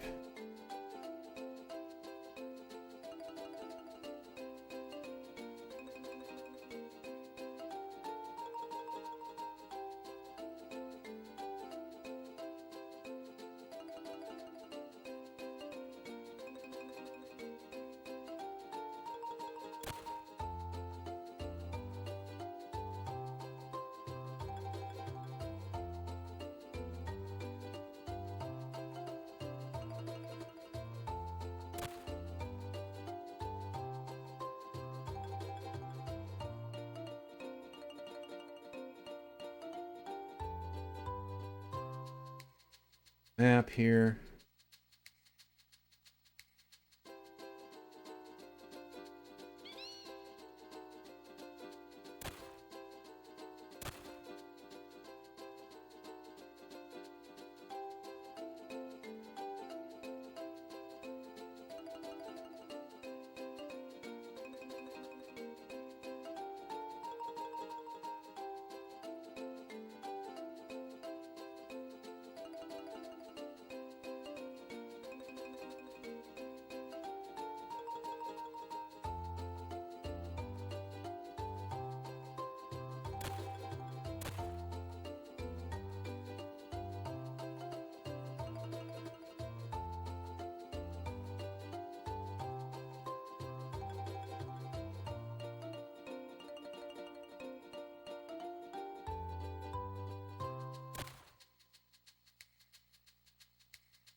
Yeah, I'm really not 100% sure where this is supposed to be exactly. Again,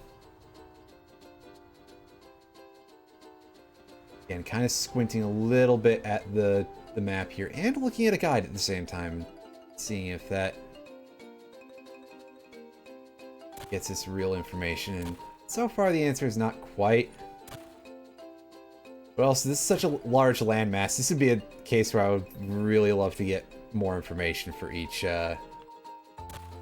Okay, so it's around here. Gotcha. Well, nuts to you, map. That absolutely only barely helped. Discarded cards over. Oh, rip. We lost the. Who cares? I'm not that invested in the cards in this game. It's not triple triad. We lost a couple of Phoenix Downs. That's rather unfortunate, but we did get that Kaiser Knuckles, so that's probably good. I think. Now to figure out where the goddamn dungeon is again.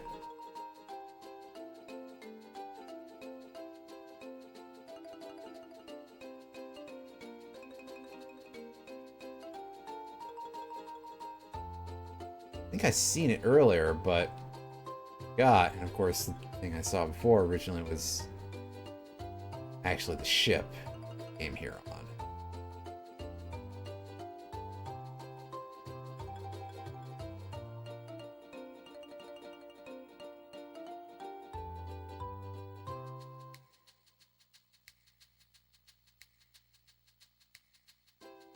Is this it?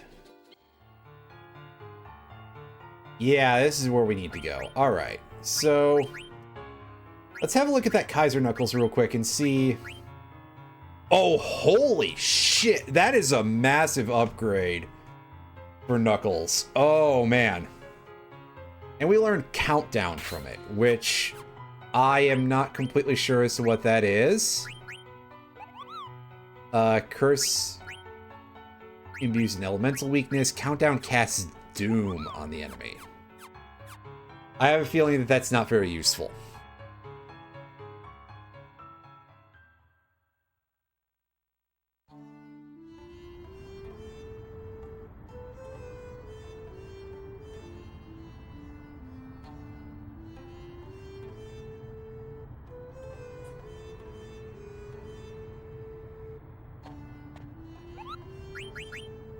Alright, here's a Moogle. We've got a shop, and okay, we're gonna grab a bunch of these diamond swords.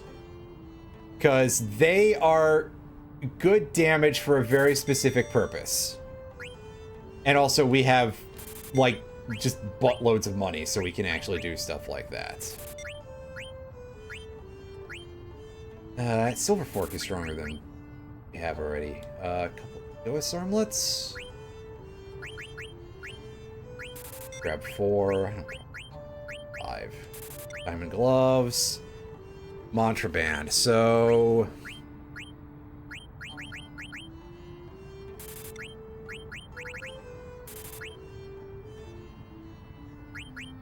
7? Alright.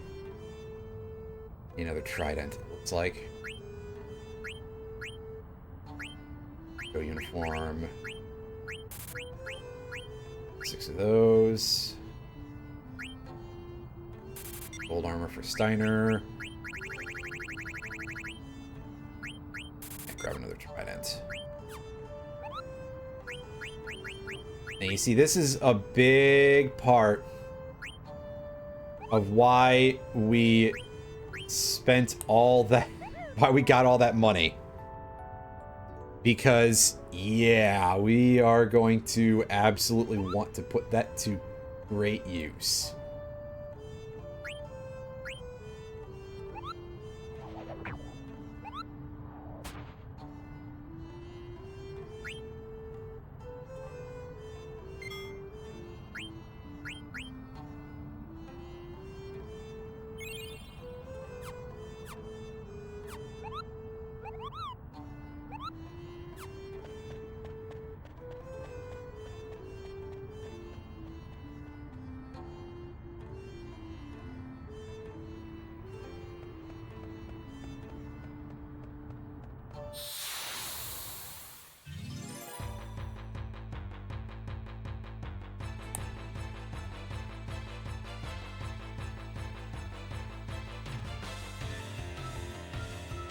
Alright, more ogres. That's fine. These guys are, like, barely even registering on the old anything here.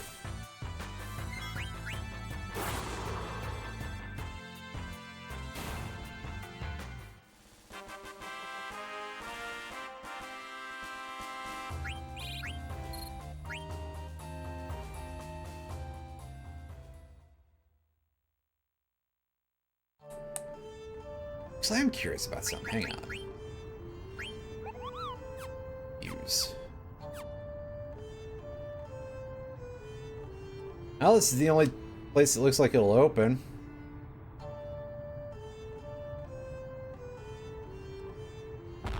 I get a hint. Oh.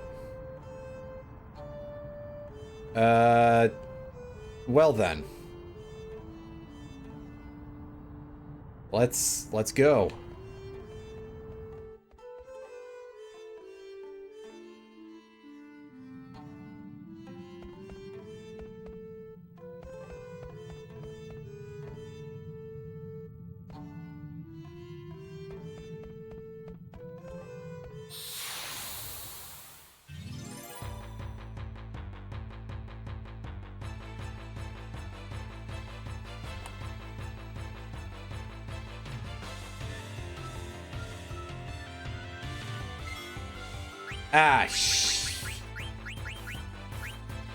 Yeah, Epitaph. This thing is erasable with the usual stone removing items. just melts down instantly into rock goo. Unfortunately, it was a little too fast for us to get away with nobody getting petrified. But I should be able to fix that as soon as I am able to here.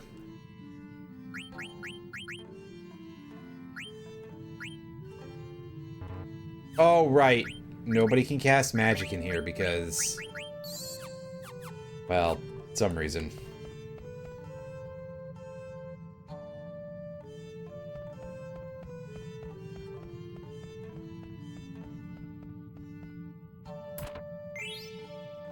Received a Gaia gear. Alright.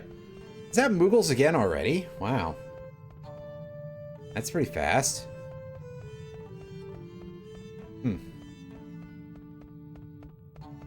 Maybe this way is, like, where we ultimately go to the boss fight or something.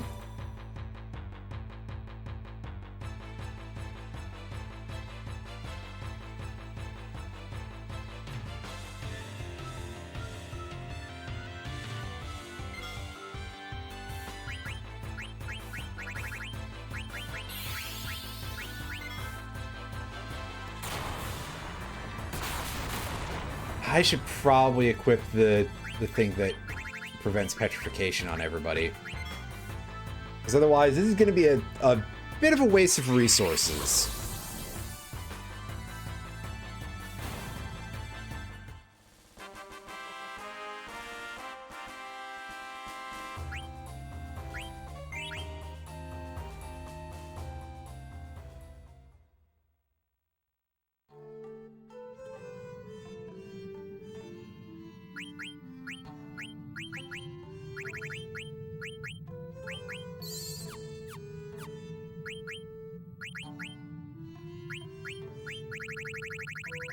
We should be able to equip Jelly on everybody here.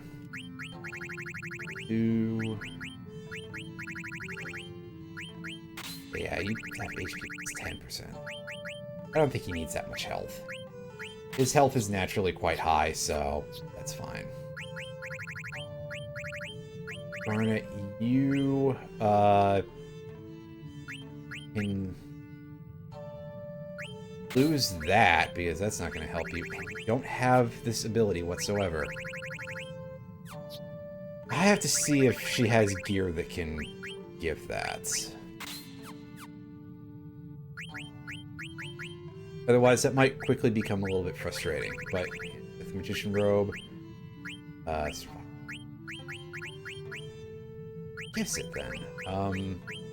The Bronze Vest. Apparently, I just skipped over that entirely for her. Well, it's alright, Garnet. You're about as useful alive as you are dead right now anyway, so, yeah.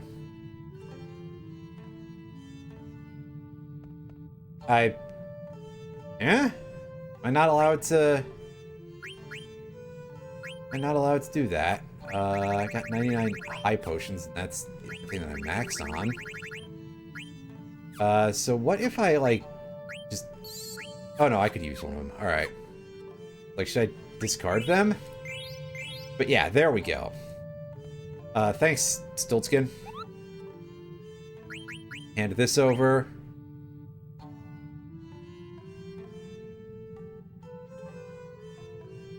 Go to Mognet Central and complain. Alright, well. Yeah, it sounds like things are going a little badly with Mognet, so, eh. That's not super great.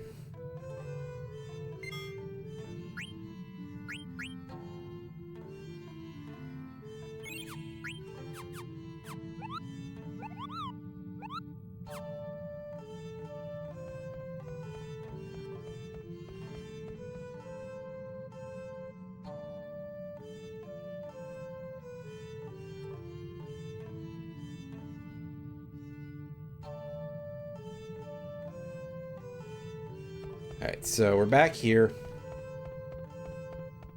And... that up. Get into another fight. Maybe this will at least be something that sucks less. That'd be great. Ah, it's ogres. Alright, so those are handleable. Just hit them with physical attacks, and that's perfectly fine.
Right, so I'm curious how much we can just deeps these things for regular kills.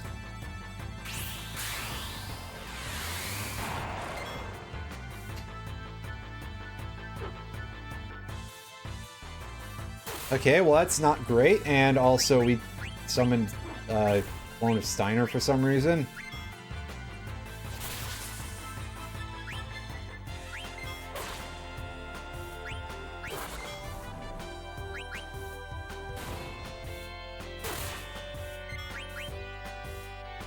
Well, I guess if they just start off with Petrify, we might be able to run that thing into the ground a lot more effectively. That's a bit of an if, though.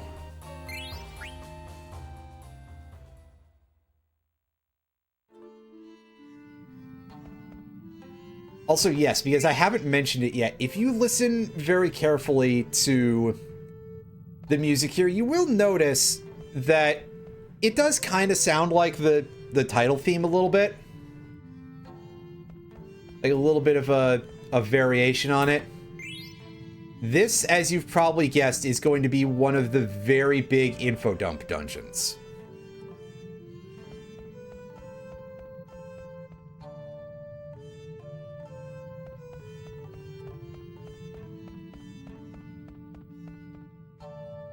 I believe touching that orb is a unnecessary thing to do. Unfortunately, it didn't show us what the effects were.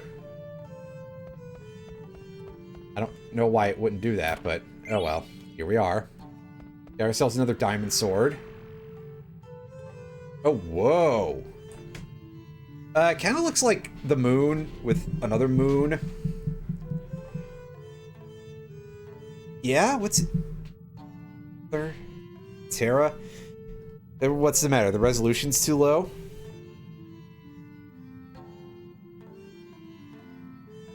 What? Are you okay, Zidane?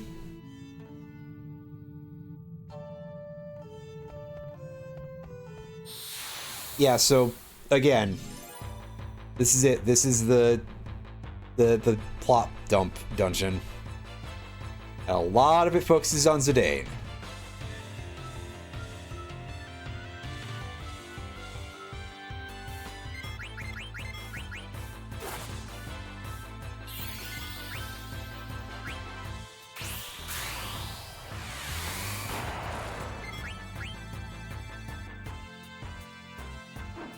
Okay, so it might be best to just always immediately kill the Epitaph with a thing, but I think we lose out on rewards for that. It sure looked like it.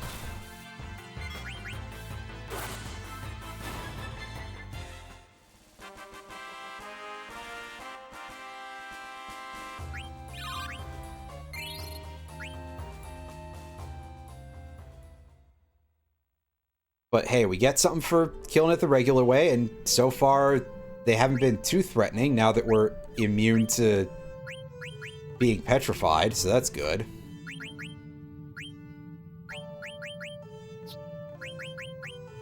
Alright, so the magic racket is good and done now. You can equip the healing rod. pamphlet so we can speed up using that.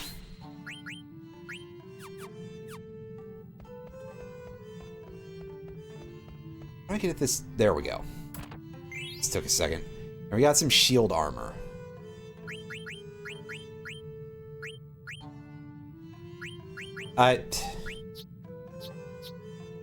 Oh. Stop that. Something. Right, so this door is a bit of a nightmare perspective-wise.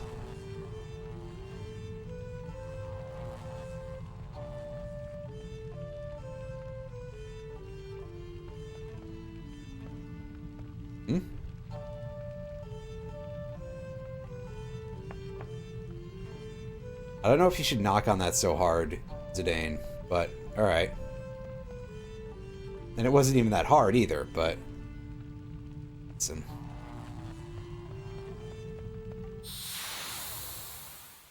Spot FF4, 3D, and After Years, and Ni no Kuni. Well, neat. I hope they're good.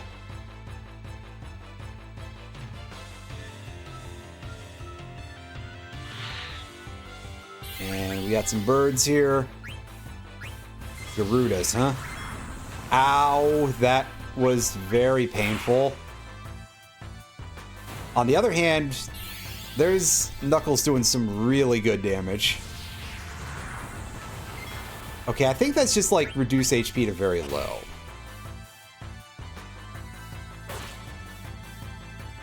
And whatever Garnet has going on, she's healing those things. Is that because of the healing staff, or what? Because that healer ability shouldn't be active. I certainly didn't equip it to anybody, to her.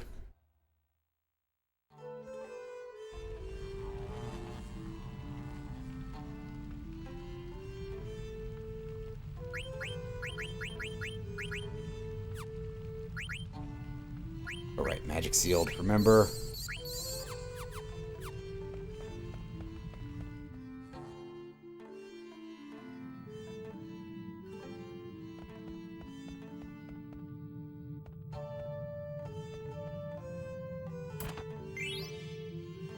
Oh, well, we got some feather boots. And what's going on with these?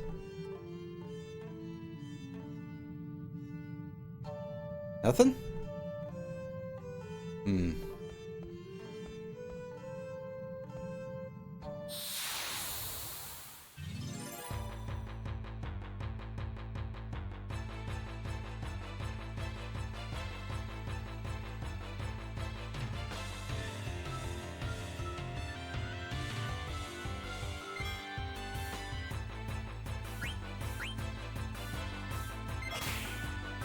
Yeah, it's gotta be her weapon. Which is weird because... You know, the obvious reasons that would be weird. Ouch, that kind of hurt a little bit.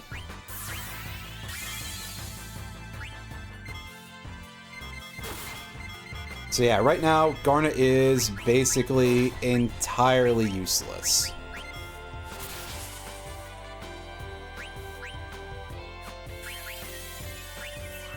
But I suppose I can have her attack. Oh, she does have the thing that doubles the effectiveness of... I can't have her attack. I can never use items, sorry. But I say, I was wrong. She has an ability that doubles the effectiveness of items equipped, so that was smart thinking, at least. Because she's going to want to use that, have that quite active quite a bit, because...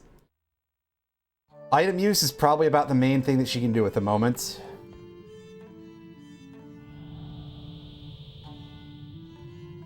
Ancient ship. Oldest in history. Hmm?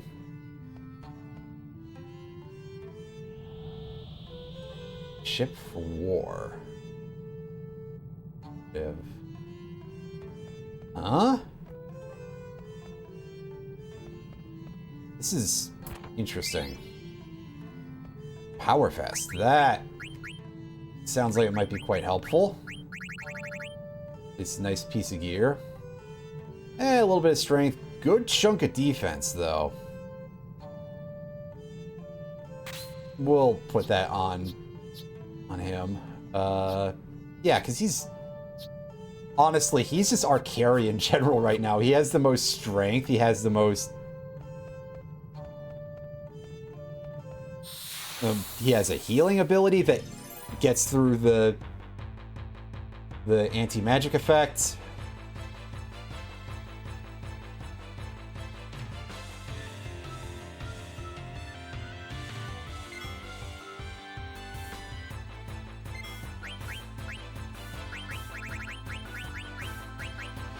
Yeah, I'm just gonna blow this thing up real quick.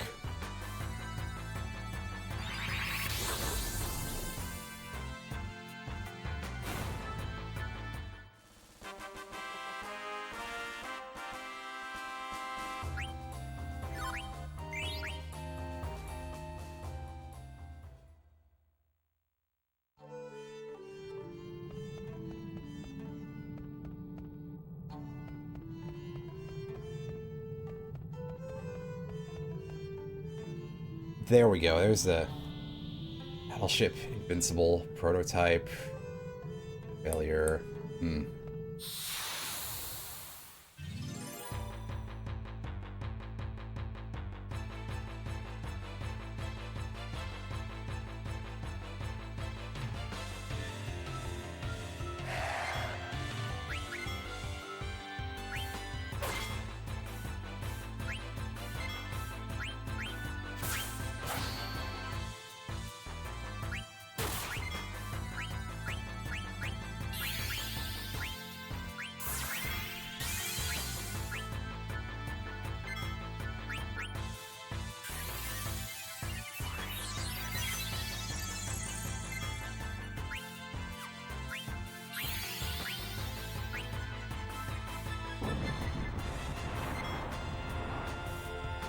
Ooh, that's a lot of damage. Here, just do this to fill him up a little bit. Glad I remembered to do that when I did. Yeah, it's not much, but technically it's something.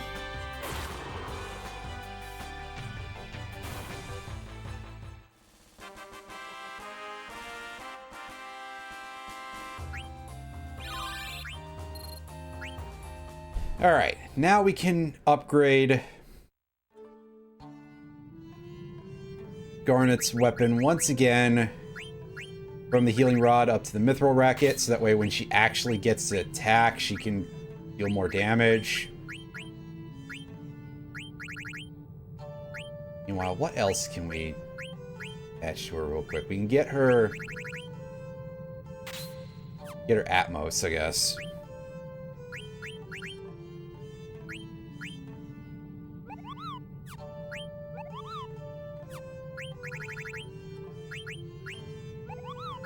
Yeah, so I'm assuming that really is just the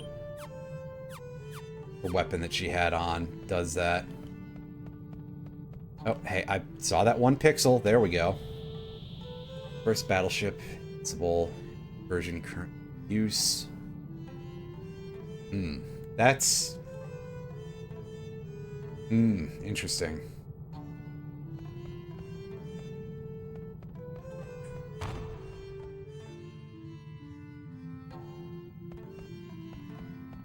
Okay, so that just leads in a loop. So we go back here.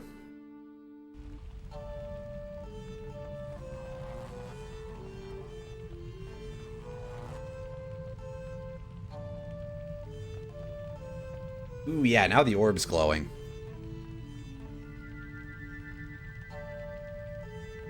Beginning of the city. Huh?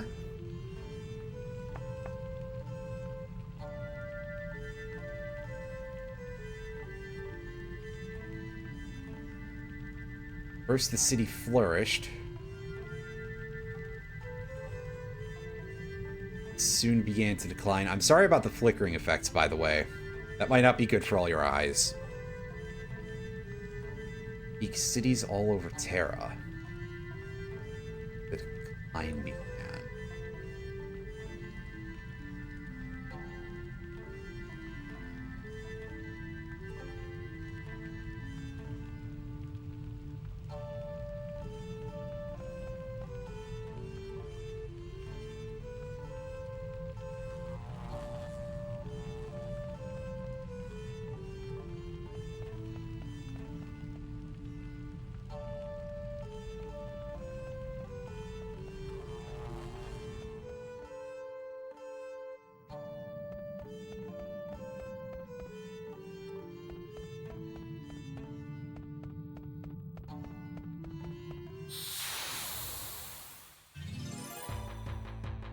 So yeah, it looks like we didn't get the full plot at this point, but we've learned that there's another planet out there and that they seem to be doing pretty okay. But things are not doing so well for them. Or, you know, they're starting to be a bit of a problem, basically.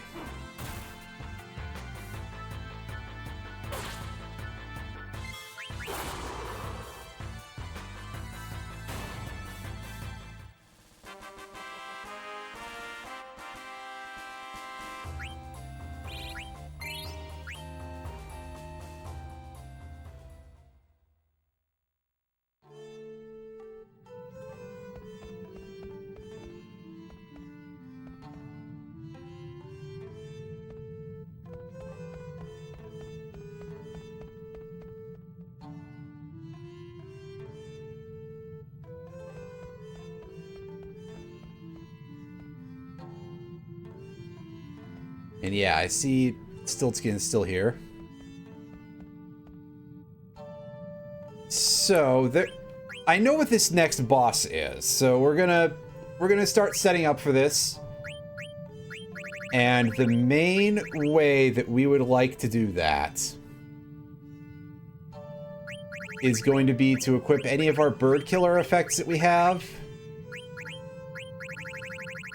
And anything to resist confusion. Because otherwise, this is about to become a bit of an issue.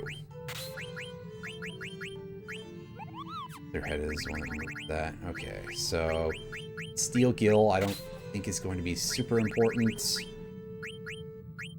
Clear-headed. Bird Killer. You've got space for Bird Killer. Do you have Clear-headed anywhere? You do. So what do we drop for that?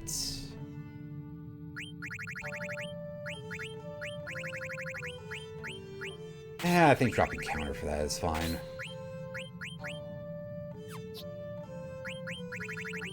You already have Clear-headed equipped, and you have no bird killer. Guess you're not really a physical attacker. That makes sense. Does in fact make sense. Now to hash out the rest of Smooth Insomniac, Clear-headed. And we're going to go over here. We're going to tent up and we're going to save.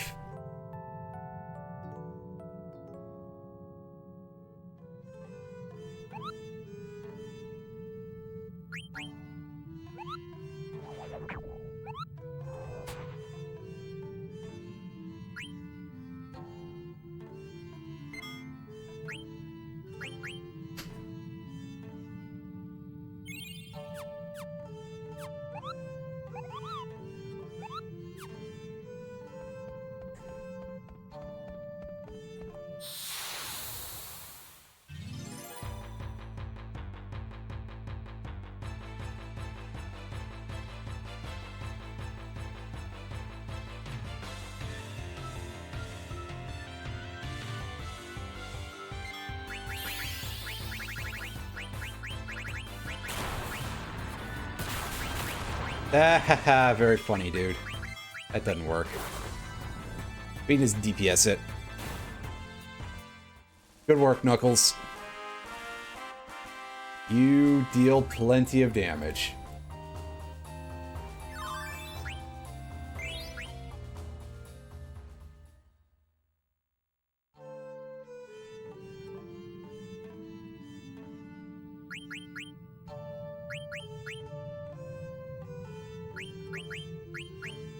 What can we start giving you next?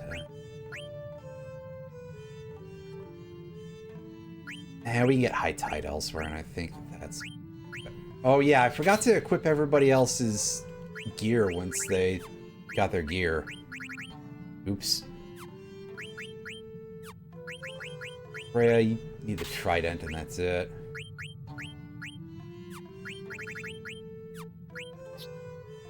Dane, you're on the correct sword.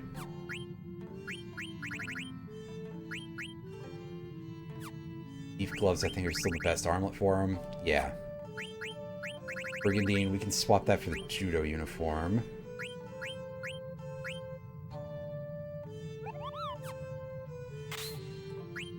How's the Gaia gear measure up to that? It gives better defense, but it boosts our offensive presence. I'll take that, actually. Still not done with the promised ring yet. Power vest. Is judo uniform better than that? No, it's not. Okay. Egoist armlet is already on him. So how's the Enkai armlet? It is noticeably better except for the magic evasion, but that's fine.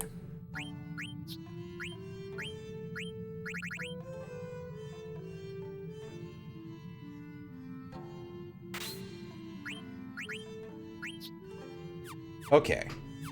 So now everybody's geared properly. I don't know how I managed to completely goof on actually equipping my gear. That's a shock.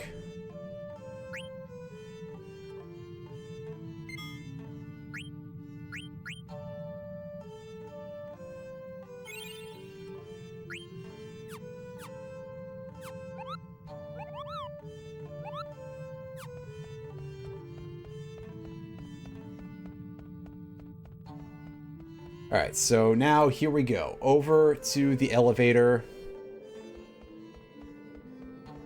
And it doesn't look like this is... Unless I missed like 1 pixel to activate something, but no, it's not working. So there's something we haven't done here yet, which is weird because there's so few places to go. But that doesn't feel right. Check back in here.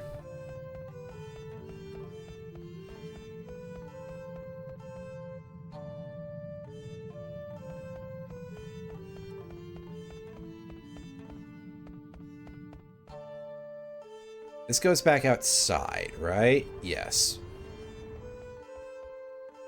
And I know that that isn't the thing we have to do.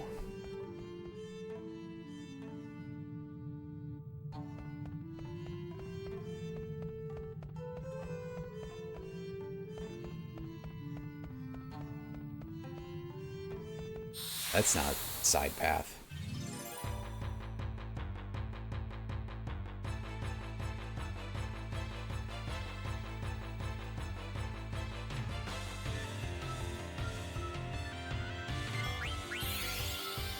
Sort of looks like it.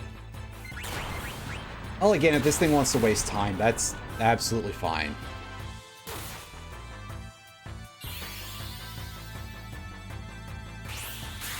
Unfortunately, I should have, like, hard selected Amarant to go next because... Yeah. Oh, god damn it, he missed.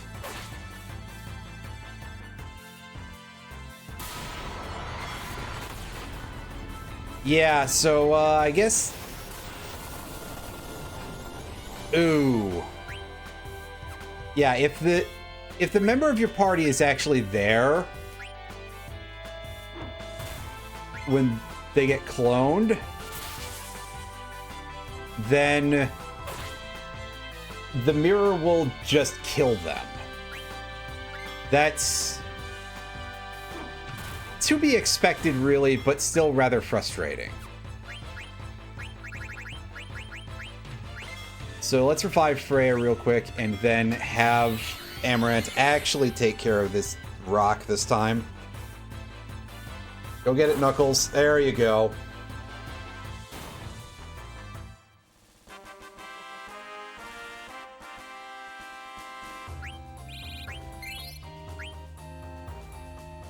Oh, hey, that thing dropped an opal. That's interesting.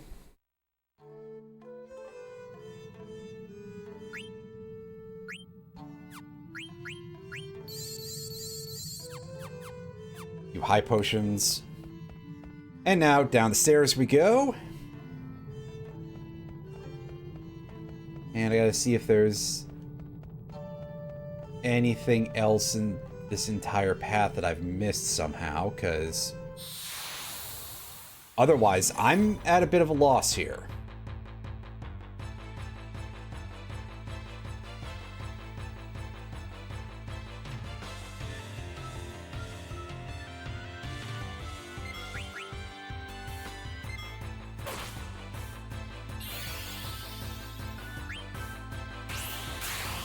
Alright, who's our mirror image? It's Freya again. That's not good. That is, in fact, quite irritating. So now we have to kill that real quick. And then res her.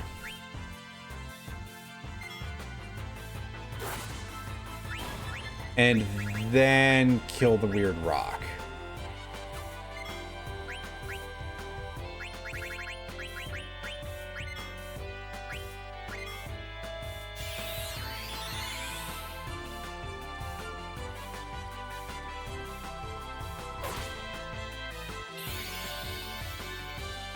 Zidane. How is he queued up to do anything? I thought I told him to not to. Right, Amarant killed the... God, it just goes so fast.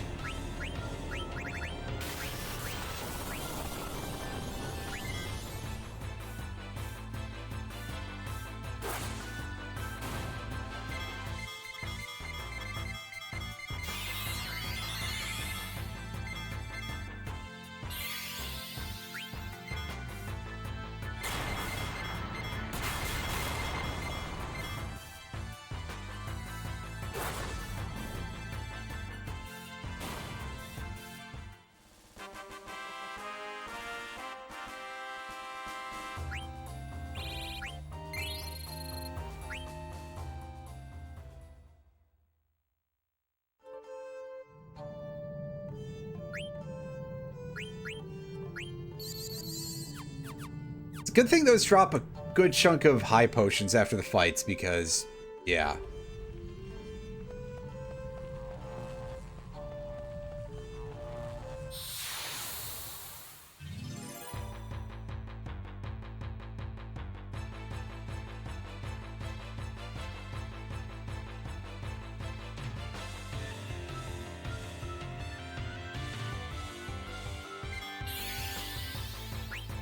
Amarant, take care of this.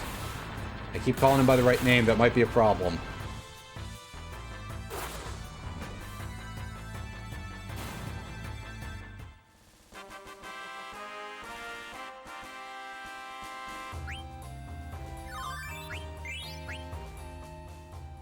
Nice. Zidane got restore HP, so I can unequip the Promised Ring and I can equip it to somebody else. Which means by now, surely, Garnet, you still don't have Atmos. That's... odd, it feels like I've been playing this forever with no unlocks. That's weird. Alright, well, whatever. Zidane... equip the power belt, I guess.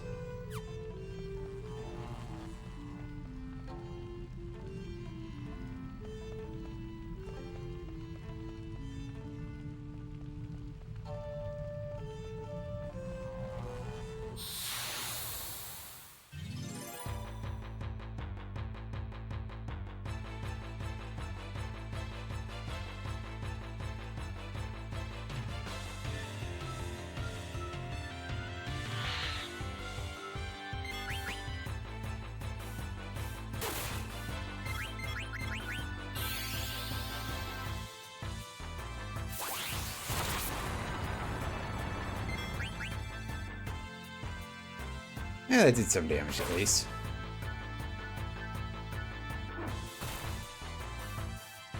I was gonna say, why did this thing die so easily before? But that'll be why. And plus, I guess Amarant is doing even more damage because he has Bird Killer on for those things. That damage output is incredible.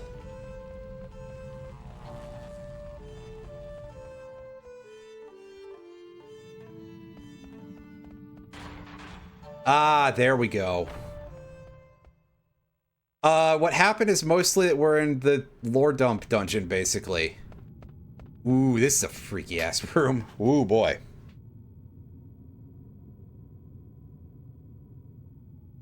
Yeah, no kidding. Bah! Oh, they speak the Geno language? Knuckles, get down.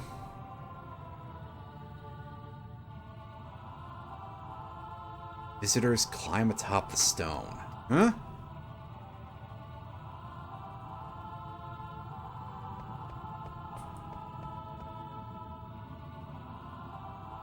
right then.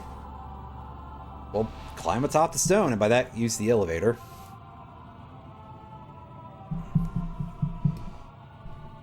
This is the record of our civilization.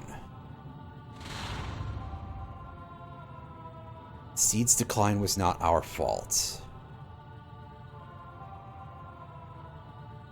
All vegetation and vessels died out. The decay of our Terra triggered it all. So this is from the other planet. Methods were considered.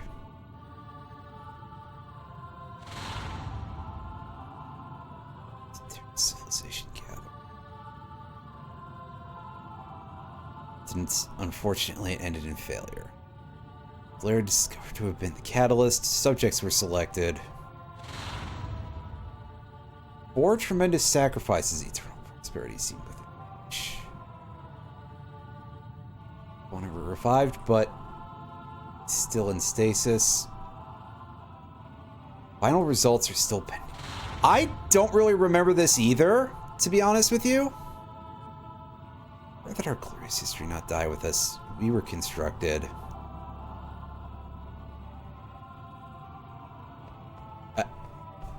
Huh.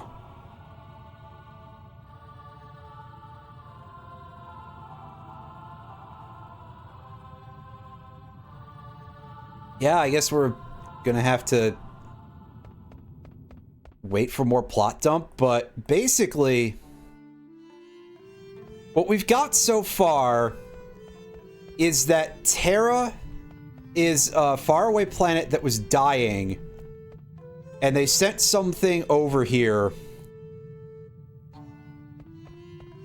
to continue living. And also that for some reason the Invincible is tied in, which I believe we've seen the name Invincible name dropped as the name of Kuja/Garland's big airship. I forget if that's actually the case, but I'm pretty sure that we saw that at the start of Disc 3 when Kuja was trying to hijack Bahamut. Or Alexander, rather.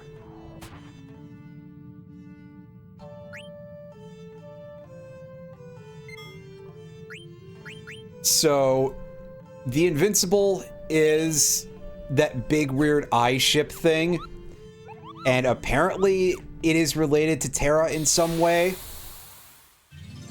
but the rest we don't have just yet.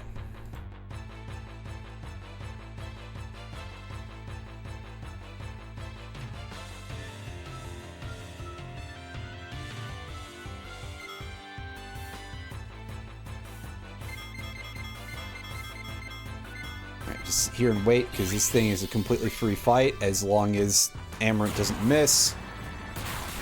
I remember to call him by the correct name. Oops. I'm screwing it up. And he didn't kill it. That's extremely unfortunate, and now Zidane is going to die, because, you know, fuck you, that's why.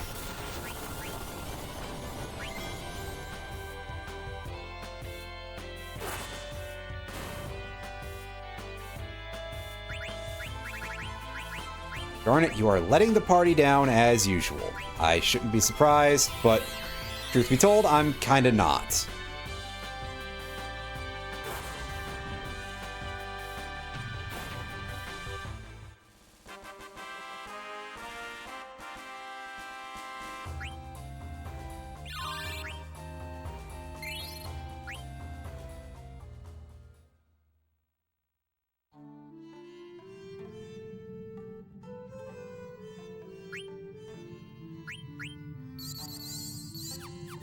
Now feed him a bunch of high potions, because I don't feel like tenting again. Plus, I don't think tents are a full heal, so...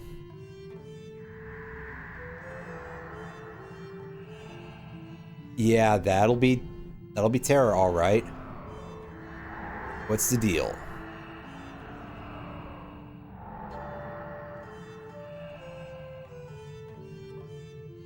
It's some sort of overlay thing, but we don't have full information on it yet, because the game doesn't feel like telling us.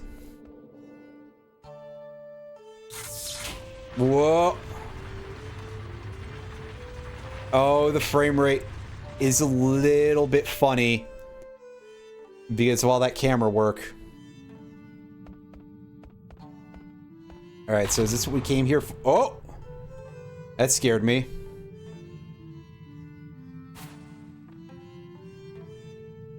Huh? Why couldn't you get... Uh-oh.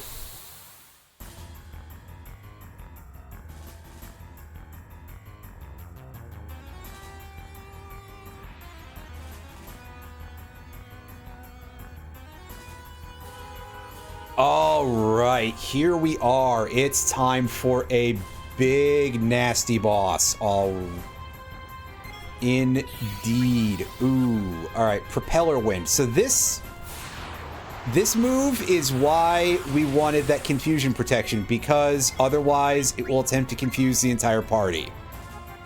And we cannot be having that.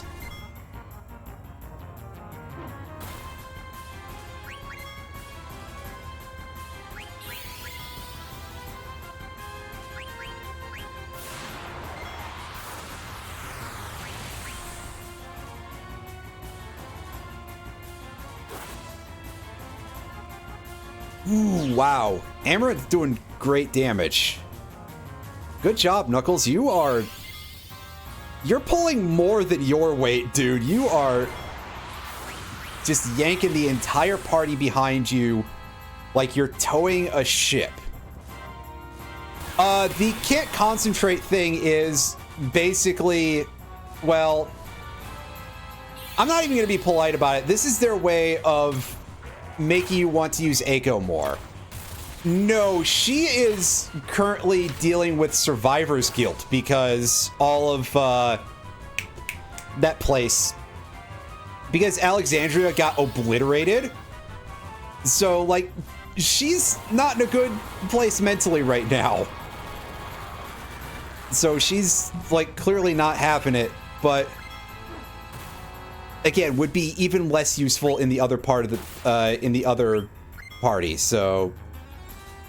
Well, yes, Alexander got obliterated. Her entire home country got basically severely wrecked. I mean, we saw that some of the rebuild of Alexandria has been going okay, but not as well as it could be, and it did get nuked by the Invincible, so...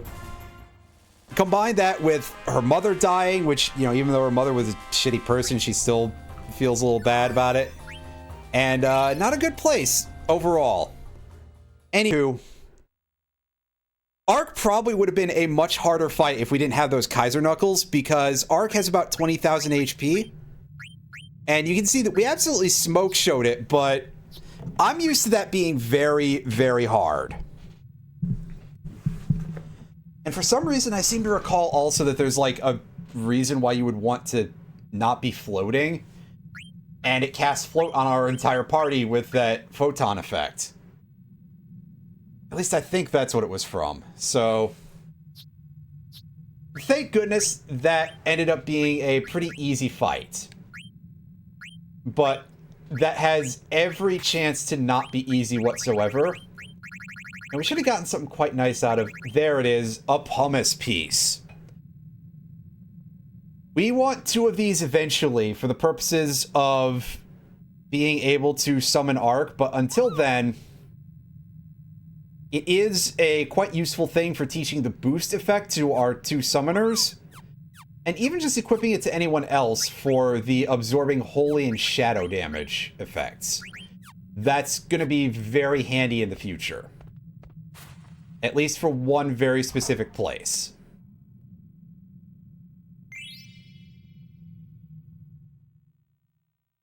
And we got the Gullig Stone, so... off we go.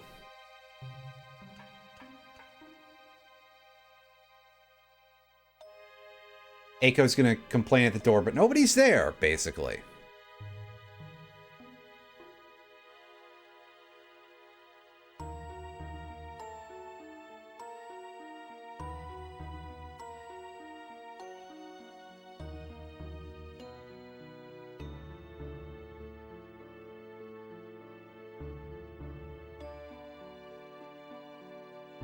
That's...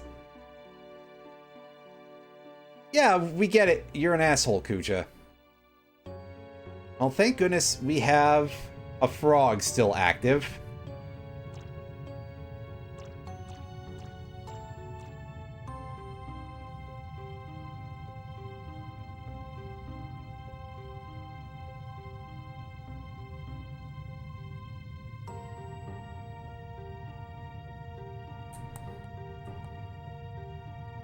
I mean, no.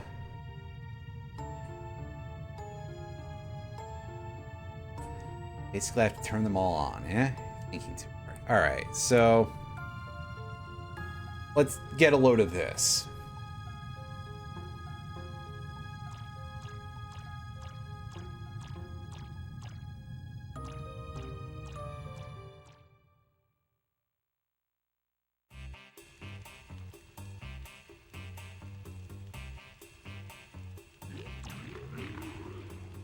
Alright, yeah, so basically...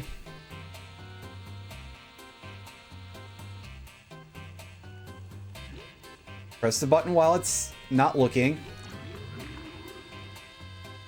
I mean, realistically, dude, it is in a cage, so... how much concern do you have to have, really?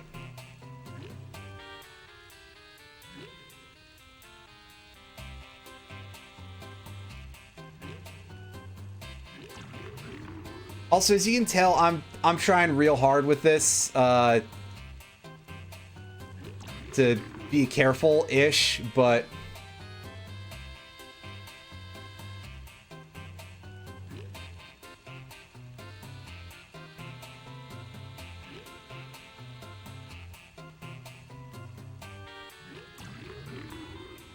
it's a little dicey, and yeah, that time I screwed up just by being bad at the game.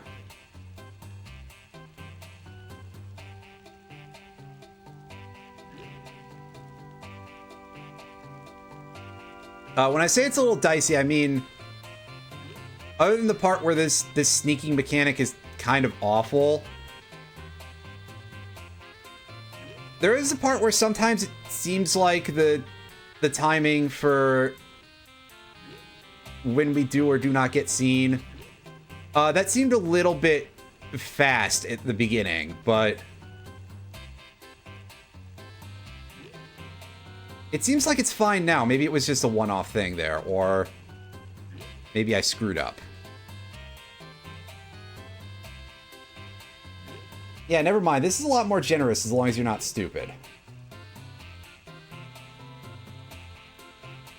Which admittedly for me is a little bit on the rough side. Alright, so what do we do with this? One second. Can I pause? Yeah.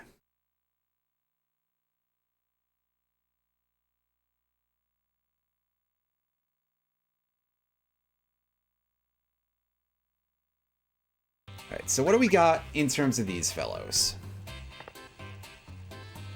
Made of wood. Made of clay. Made of stone. And made of iron. Alright, so what can you tell me about the scales? You'll probably put 3 weights on each. Alright, so... absolutely, clay, stone, and iron is going to be the ones that are heaviest, right? I mean, I guess depending on what kind of wood it is. But if it's just generic wood, you know, good old generic wood, right? You've heard of generic wood.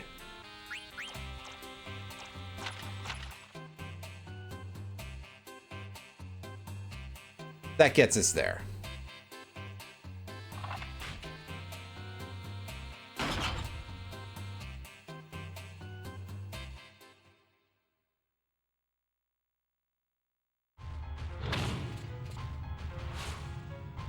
And that'll save everybody.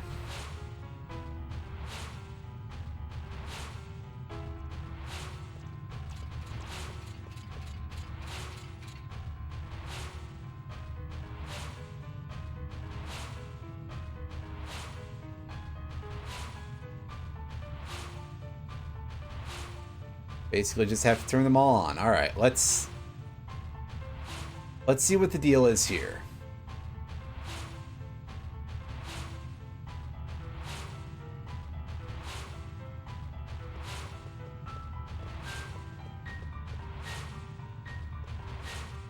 Oh yeah, we probably should equip everybody, because, yes. Alright, Mithril Racket. The Fairy Flute teaches us Isuna, so...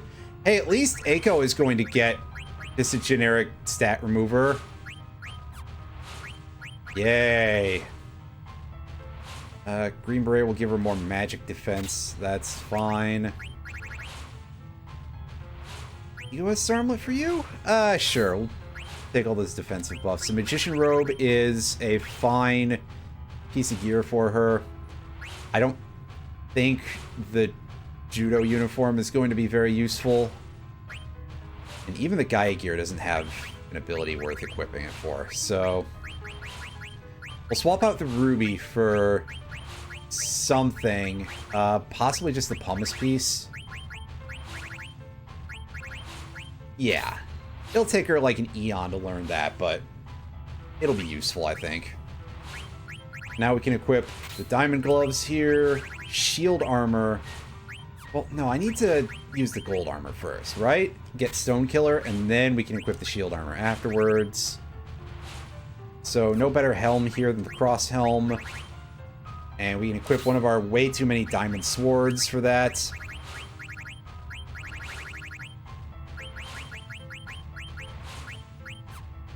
Keep the reflect ring on Steiner. Do you have anything to learn from add-ons, Vivi? You do not, so why don't you equip the Magician Shoes? Anything from that gear. This headband can be replaced by the Green Beret. And Cypress Pile remains your best staff. Alright. Oh yeah, there's also this Goofus that we should give some gear to. You got a Silver Fork. That is a much bigger damage buff, huh? Twist Headband will get you Gamble Defense. Mantra Band. That's... yeah, we'll do that just to learn Gamble Defense, even though it's not that useful.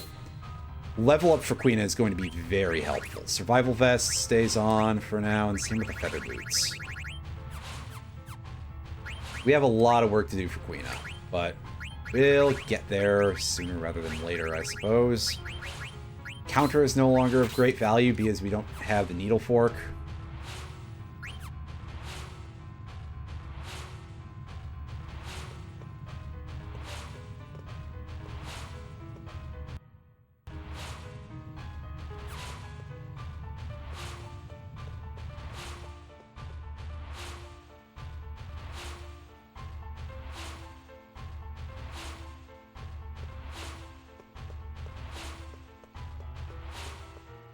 Okay, yeah, nowhere to go here.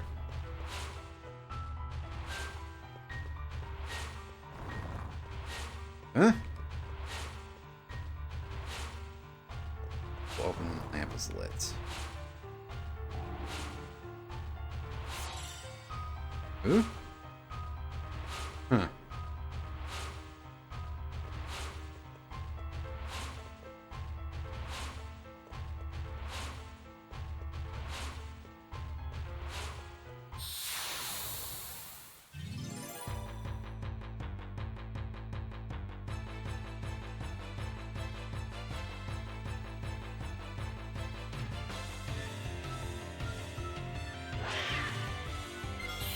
Alright, we got oh, Torama is what they're called. I thought they were going to be curls, but I'm wrong. Quina, you know what to do. And that is that you're going to drink so many ethers in this dungeon, I'm sure. Because I believe everything here is susceptible to level 5 death.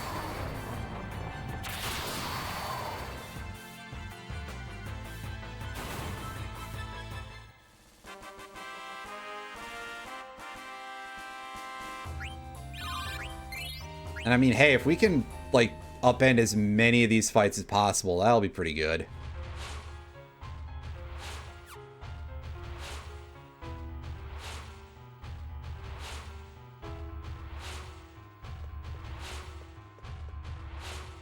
Also, I did not realize that I could go back to the room with the hedgehog guy, so... yeah. Again, I just looked over at the thing, and I was literally following it, and then realized, oh yeah, the area they were talking about was earlier. Alright, so the Mog Shop is just all the same, isn't it? Yeah. This all looks quite familiar. I guess I could stock up on usable items if I wanted to. But most of these I'm probably going to end up getting a fair chunk as we go. I think we're going to start needing antidotes as, like, actual things sometime soon, so I'll pick up a couple of those. And grab some tents.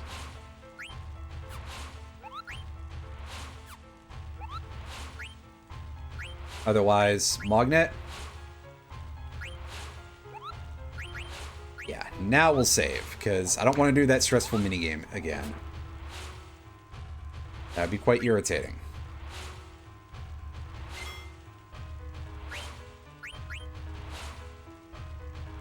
I also don't want to do that boss fight again, even though that's quite easy.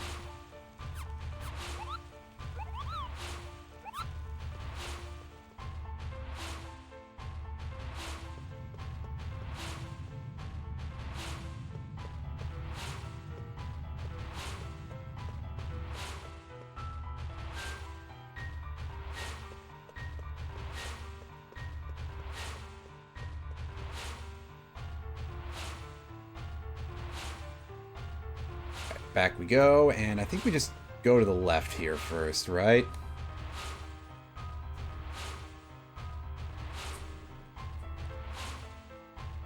Oh. Yeah, sorry. Dang it.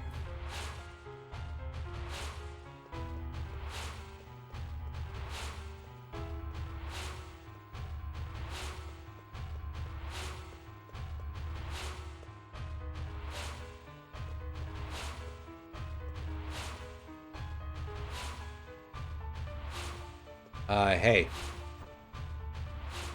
Well, nice that we can just light candles like that on command, huh?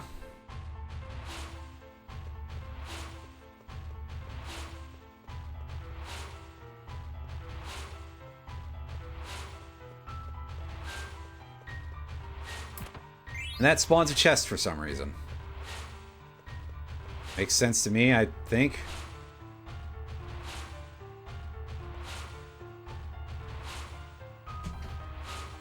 Bloodstone is the source of his power. Yes, we are looking for these Bloodstone items if we can find them.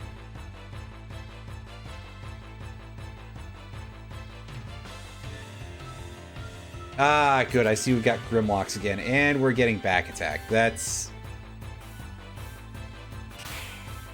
rather unfortunate.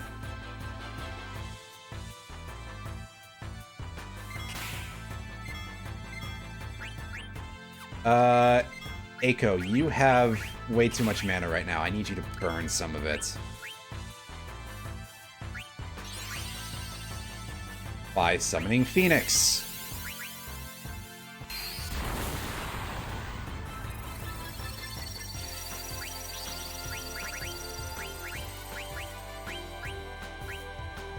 Phoenix does the thing that you would expect of damaging all your enemies and healing you. You know what? I think level 5 death works on these dudes, right? That was just discussed earlier.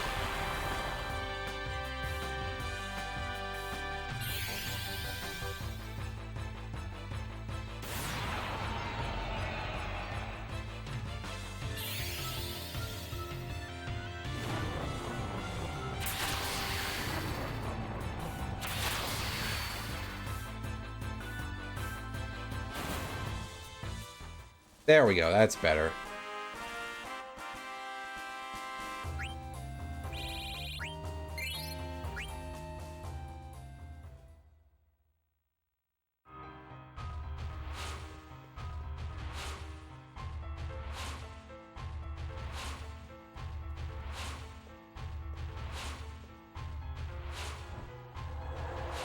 Alright, so lighting the candle opens that door for some reason.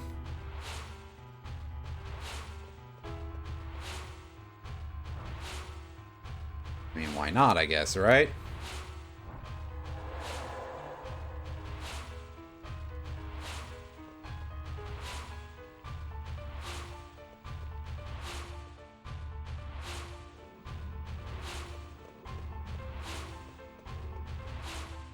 Let's just take us over here. God, the perspective on this is so weird.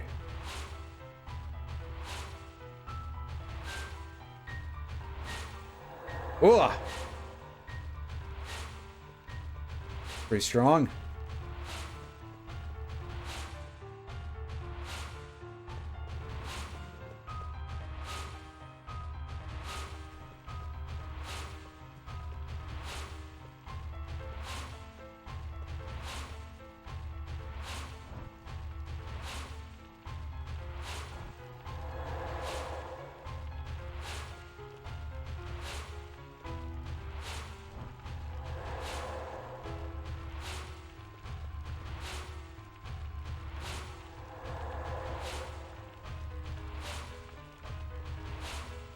Ooh, this is pretty interesting as a puzzle.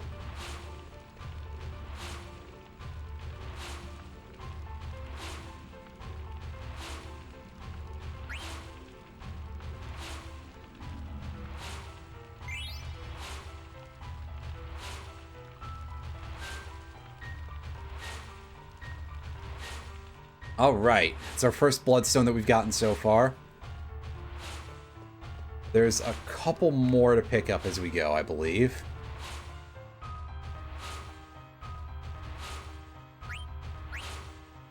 Does anybody need healing?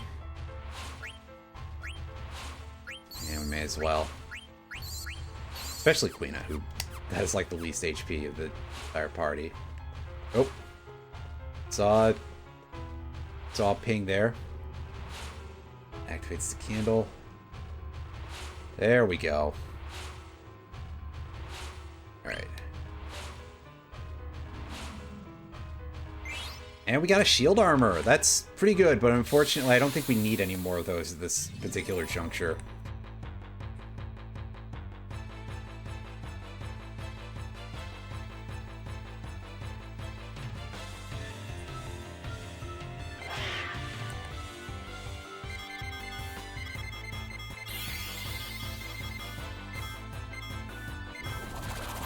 Quina, can you, like, move faster? We did have access to a running shoes earlier. I should have tried to get them, but unfortunately it was from a card tournament, and, like, I didn't want to do that. I didn't want to try at that. Especially with the amount of resets that would be involved, so...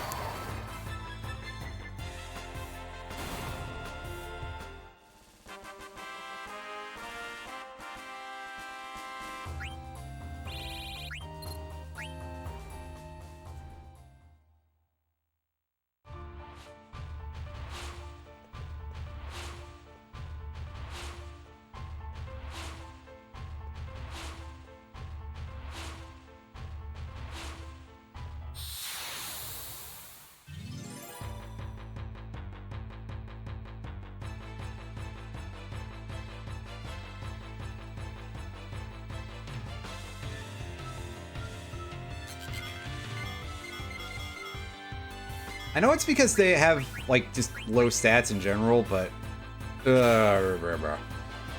that's all. Yeah, well, I hope that's pretty fun, because I remember FF4 being really good. Oh yeah, something to fix any of its performance would probably be a good idea, because... if it's basically just a straight port of the DS, who can say if it's been fixed in any way, right? Right.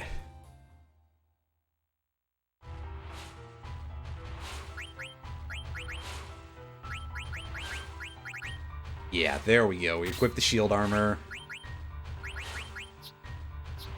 As Steiner continues to not have this thing ready.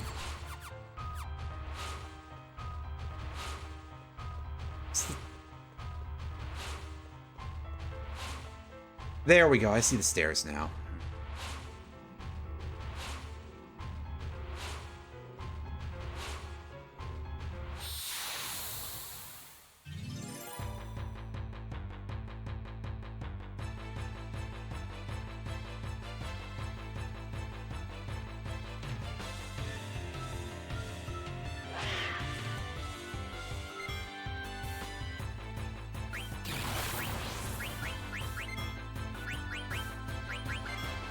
Yeah, sure, we'll have Echo heal real quick, and then...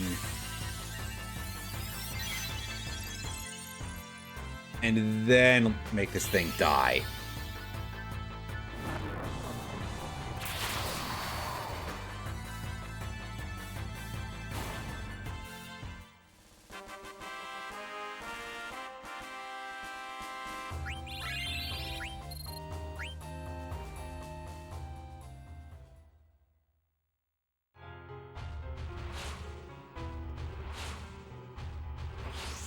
Light the candle. And keep on going.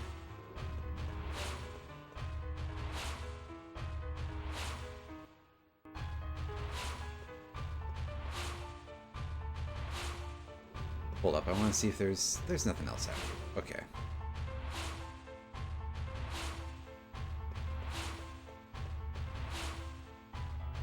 Candle. And we get some stairs.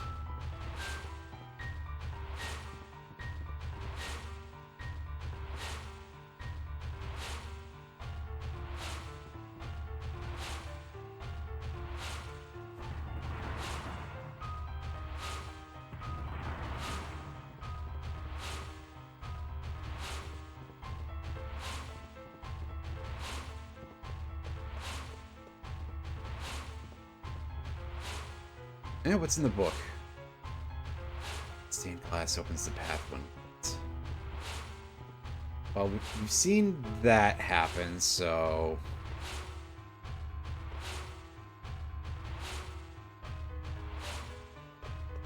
Oh, okay, I think I actually have to go and... Yeah. Do actually have to go in there. Thought there was more to do here, but not yet. Well, there's a bloodstone.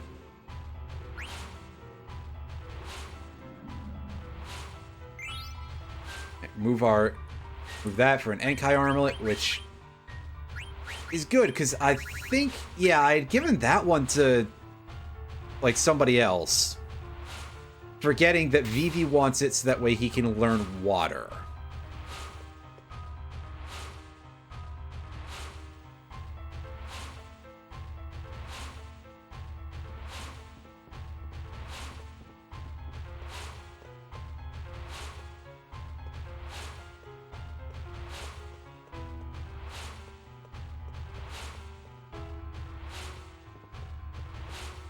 Sorry, I thought I was going up there, but oops.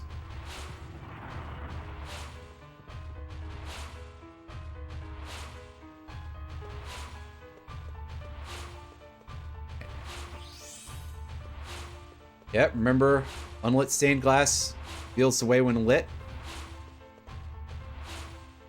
Keep doing this.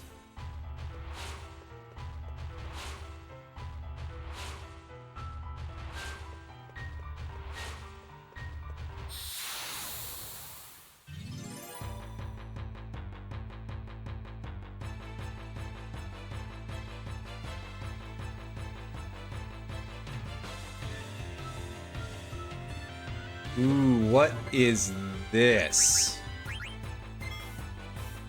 Draken. It kind of looks like a Mind Flayer a little bit, dude. In particular, a little bit like the FF1 Mind Flayers. Where they were called, like, sorcerers or something in the original. Sorcerer and possibly wizard, depending on the tier. I forget exactly which is which.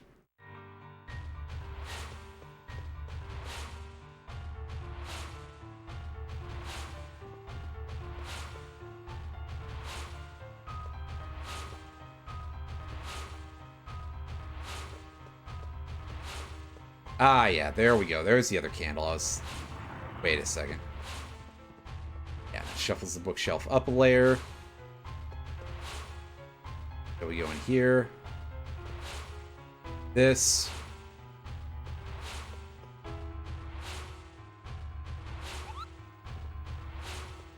Ah, I heard a Moogle.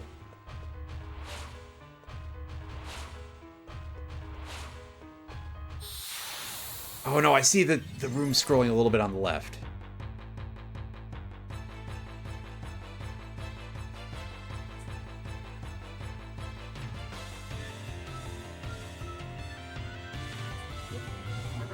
Oh, back attack. That's unfortunate. We'll get to see what this thing does, though. That might be interesting. Maybe.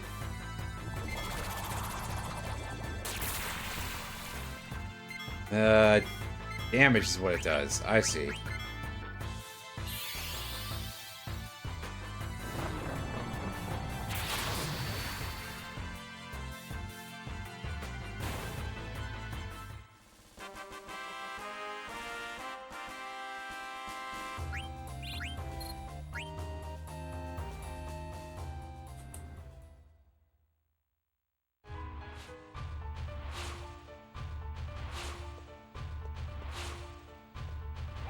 Hey, Mogsam. I've got a letter for you, champ.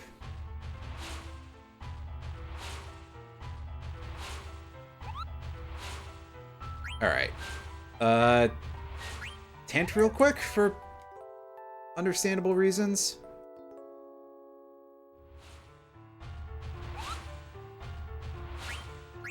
And save.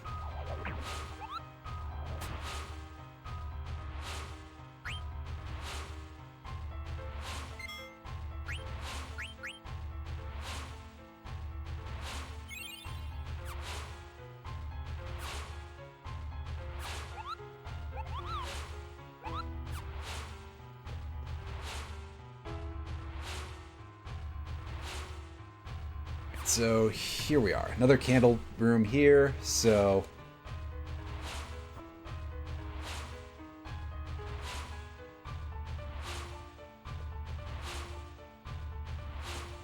This, yeah, that gives us access to the Bloodstone. Alright. And let's take it. And we get a black hood. Alright. I don't know if this is VV only, but let's take a look at what it gives us. It teaches us death. That's pretty interesting. I mean, obviously that's not going to you. Can the rest of you take that? If you want, but yeah, VV is the only one who can learn death. So we'll give it to him.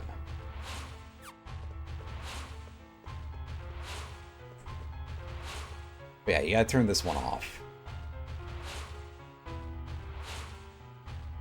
Right, because that does something, doesn't it?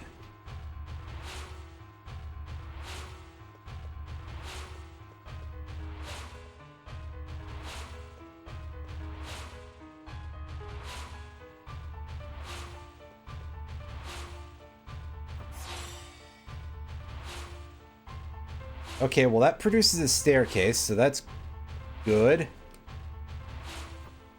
And that produces another bloodstone, which... I thought we had gotten all of them already, but I suppose I was wrong. Take that and receive a Venetia shield. Alright. That is for somebody. I don't know whomst offhand. Let's take a look. Steiner? What slot is... Ooh, it's your glove slot, and it will give him some pretty good stats, actually. I'm kind of considering just holding on to that for Freya, though. Because Steiner is... well, Steiner is Steiner, you know? I'm not going to sugarcoat it. I'm not really, readily impressed with the guy.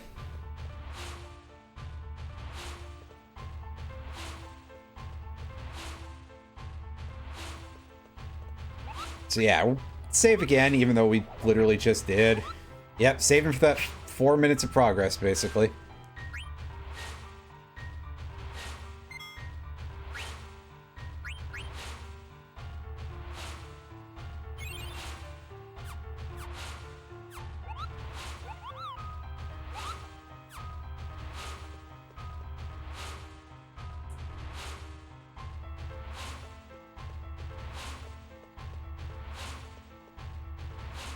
And up we go.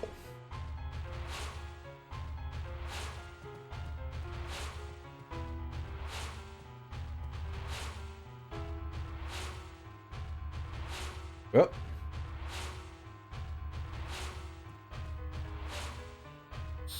Alright, let's fight this robot. Or whatever it is.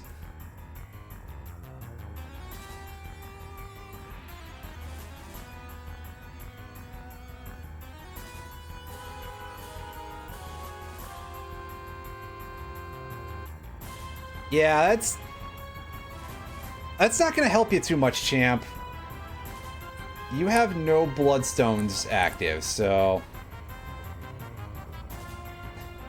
only 5 character limit. That's a little bit silly. I mean, I know that's what it was like back in the SNES days, but come on, it's on PC too, so like, sheesh. There's 5, I think. Did I miss one? I might have missed one. Huh. That's odd. I'm gonna take a quick re-scroll here. And see what I...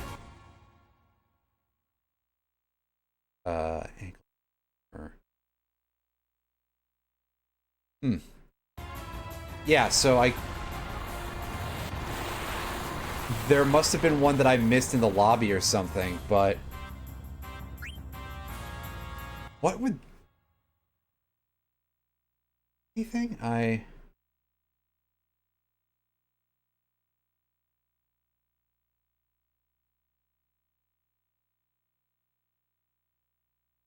Okay, yeah, so I did. I kind of screwed up. Oh well, if we die here, it'll be fine. I'll just go back and pick it up.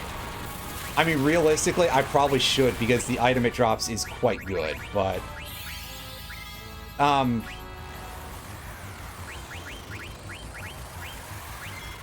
not necessarily the least lazy person anybody's ever seen. Alright, so let's deliver some damage to that water sword here. Oh god, oh yeah, so hold on, I'm gonna soft reset because I didn't realize that was the one that blocked it from taking damage from elemental attacks. So we're going back and we're gonna go fix that. Otherwise, this fight is going to be absolute ass. Wait a sec, if you're only limited to 5 characters, what do they do with Tellah then? I just realized, because yeah, Tellah is 6 letters.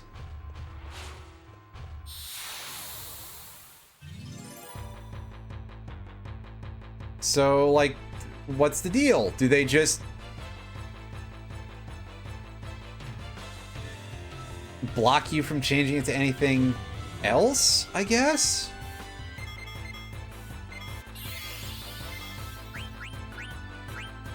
Yeah, if it's restricted to the number of characters based on the default name, that's actually almost even more stupid, really.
I'm glad I can at least, like, skip any of these fights, basically, with Quina. Unless they get stopped, which, thank goodness.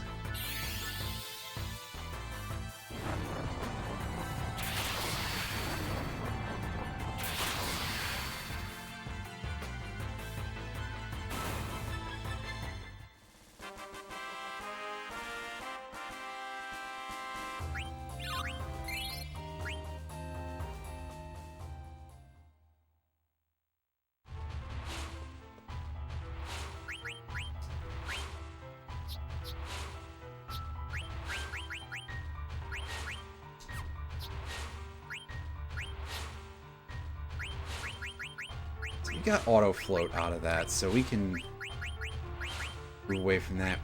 Put the diamond for body temp, but I think we can get body temp from something else, right? We can equip the fairy earrings for that and speed up level up. That's pretty good.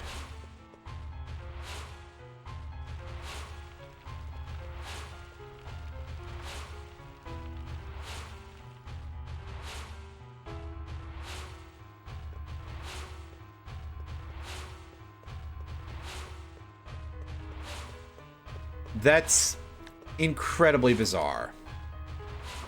Okay, so that candle is actually usable. I guess that was my problem, is that I was probably leaning off to the right side every time.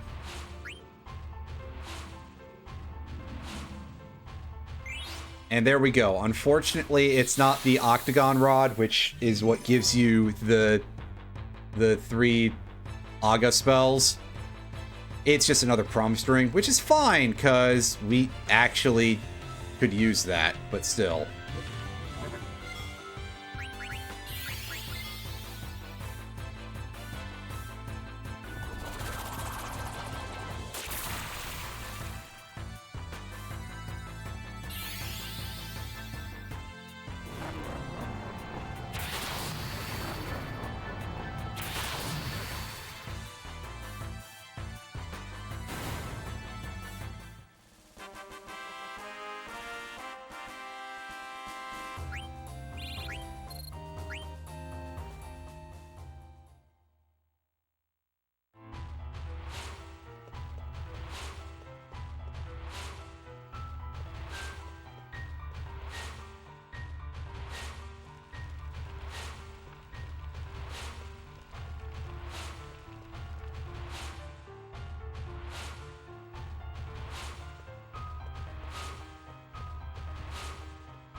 Alright, so, right. Yeah, now we say... Now we tend, now we save, now we go fight the boss.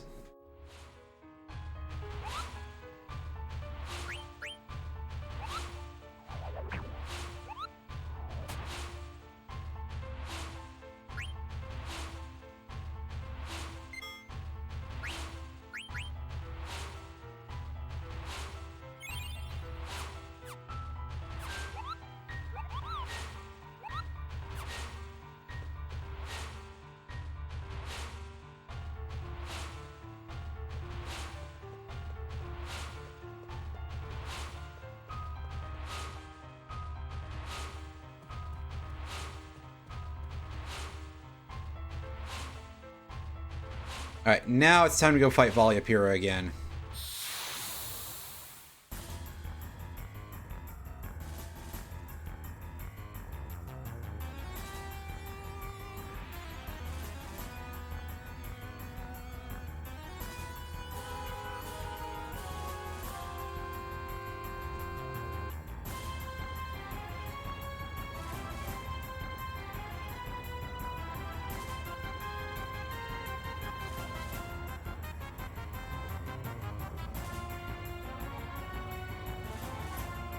Yeah, I have to imagine this fight is, like, actually quite hard if you're going about this the regular way. But, as it stands, we actually successfully shut off all the bloodstones this time, so this should probably be pretty easy, if a little bit annoying.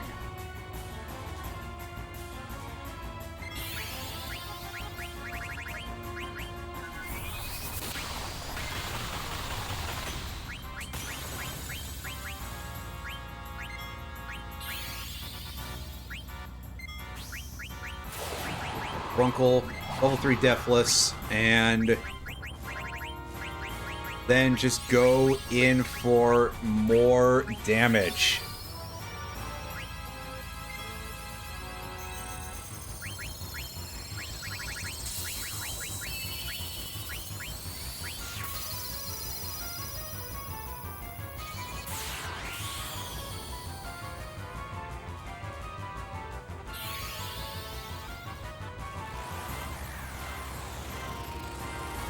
Shouldn't even really need to do much healing, all considered, as we should be protected from basically everything at this point.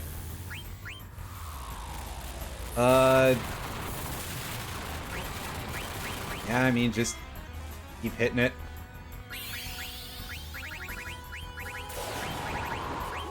Now, there is something we can do to speed things along here, which is we can give it a taste of the old magic hammer.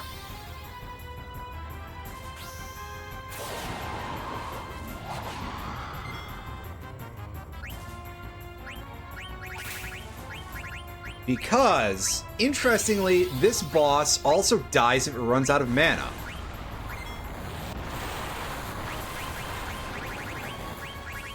I'm not sure that that's necessarily a viable strategy for us, but let's go for it anyway. Oh, that removed an absolute crap ton of MP from it.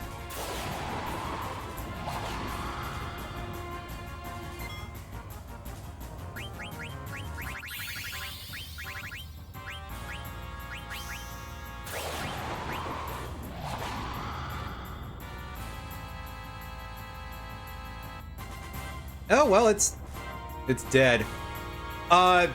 Magic Hammer just has highly randomized damage.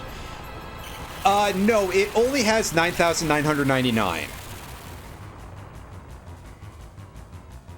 It's just the range of possible effect that Magic Hammer can have is quite wide.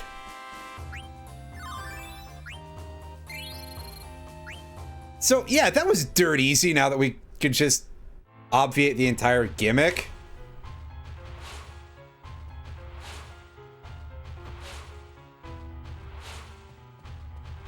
And we turn the light on, and we step in the glowy spot.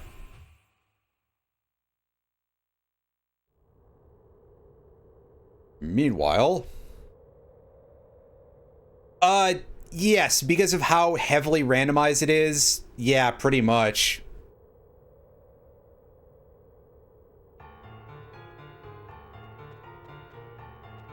Hey, Magic Man, do you have anything to say? No.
Hooray, Garnet got level up, so that's helpful-ish. Certainly will be sooner rather than later. If nothing else, anyway. Egoist Armlet, it's best bet right now. Gaia Gear so you can get High Tide, even though it's not super helpful at the moment. Dark Hat so that you can get that faster, I guess.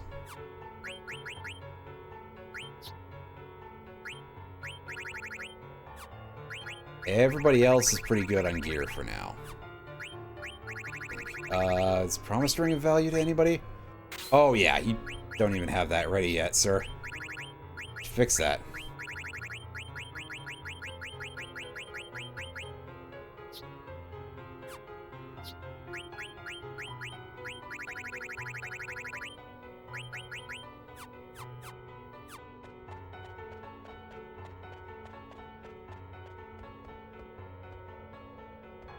Yeah, go to the teleporter.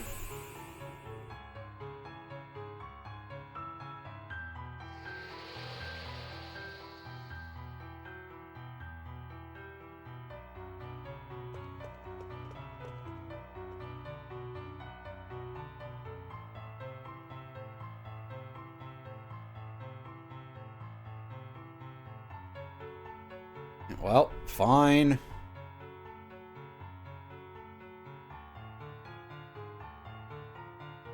I guess this is happening.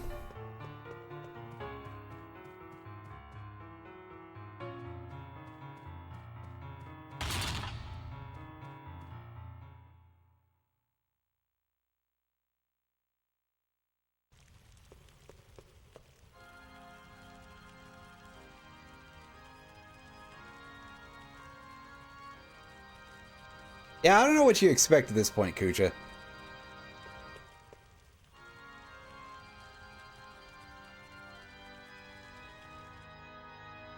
Wait, how did he put them to sleep? Why is it only those two?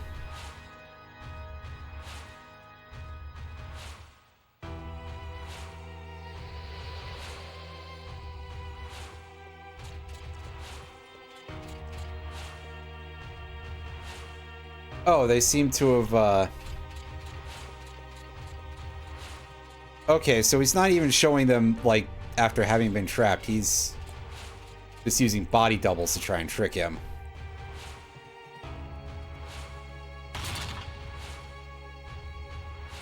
Ha, rip Eiko, your legs are short.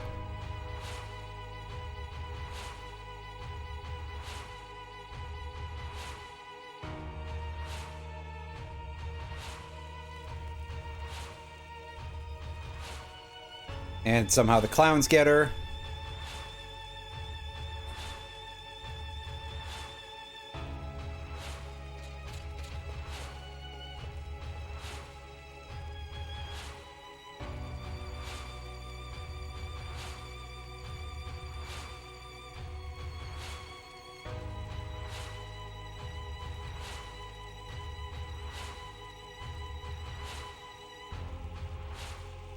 Of course, Sid can't fight very much as the frog, and... well... So what was even the point of trying to ask him for any of this? But... you know...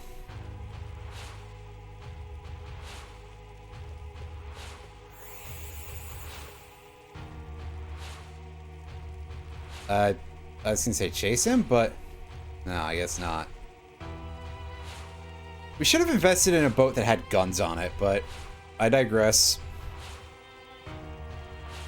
So here's where we get to pick a party, and yeah, things are in about the same kind of state as usual. So, Quina, you need the EXP, and Knuckles kind of does not, so we'll do this for the time being.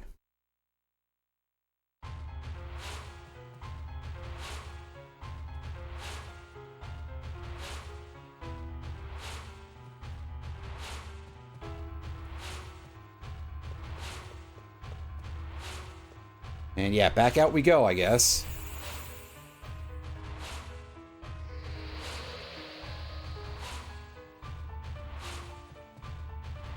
this, I think, is the wrong way.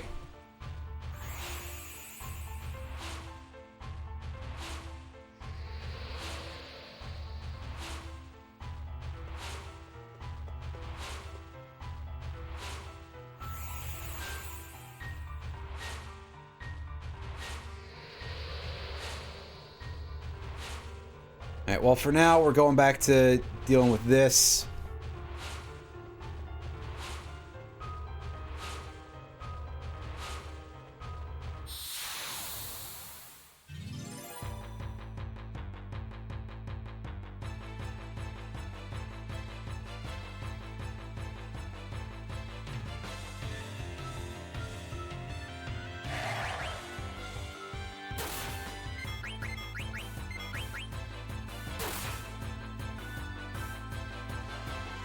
Beat the crap out of this thing as much as possible.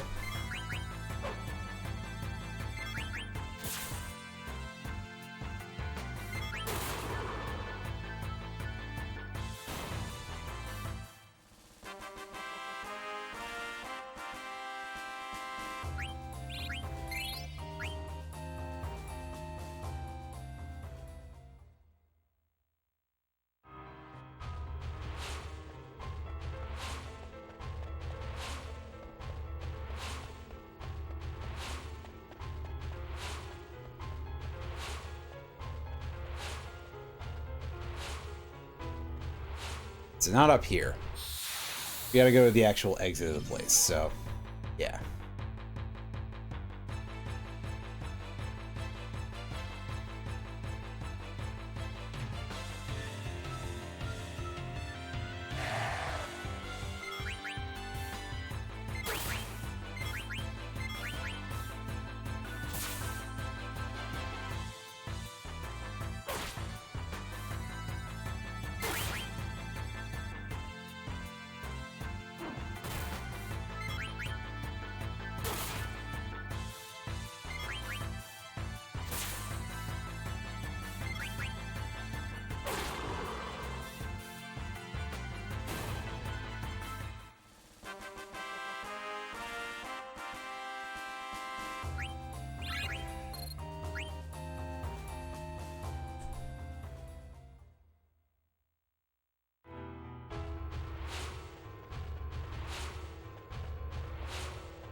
Go. Hold on.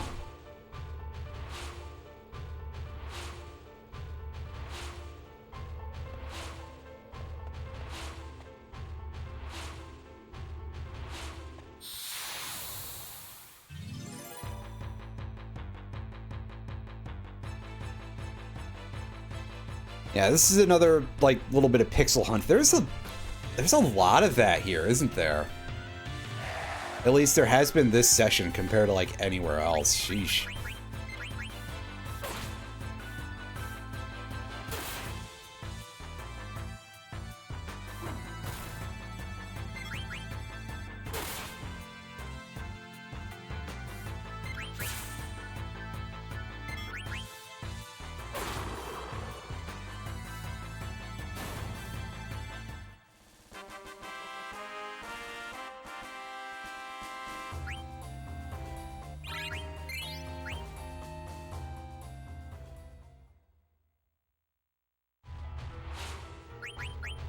Alright. Now, Garnet, you've learned Shiva, so... Next one to put on... Topaz for Ifrit, and then...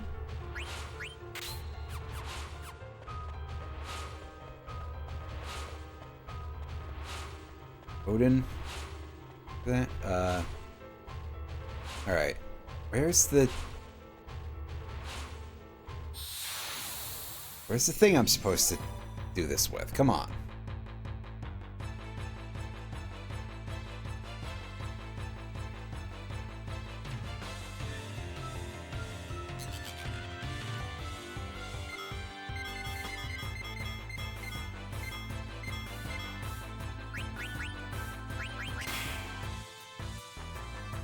Yeah, level 5 death still coming in handy against these dudes.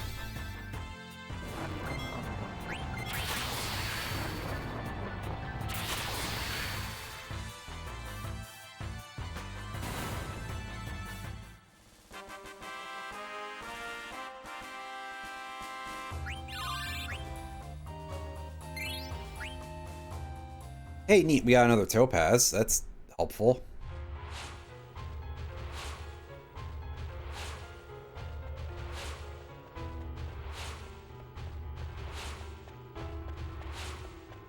Is this the lever? No.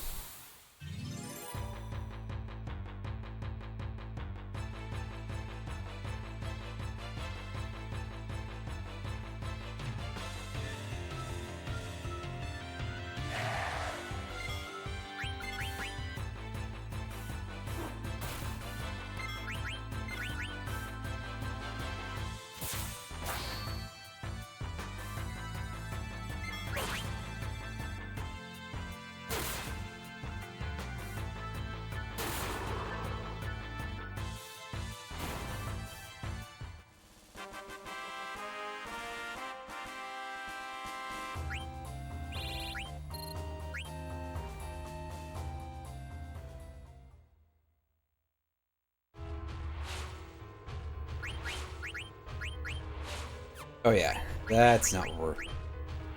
First we're gonna go in here and we're gonna heal Quina and heal the rest of the gang. Then I guess we'll move the trouble real quick. Yeah.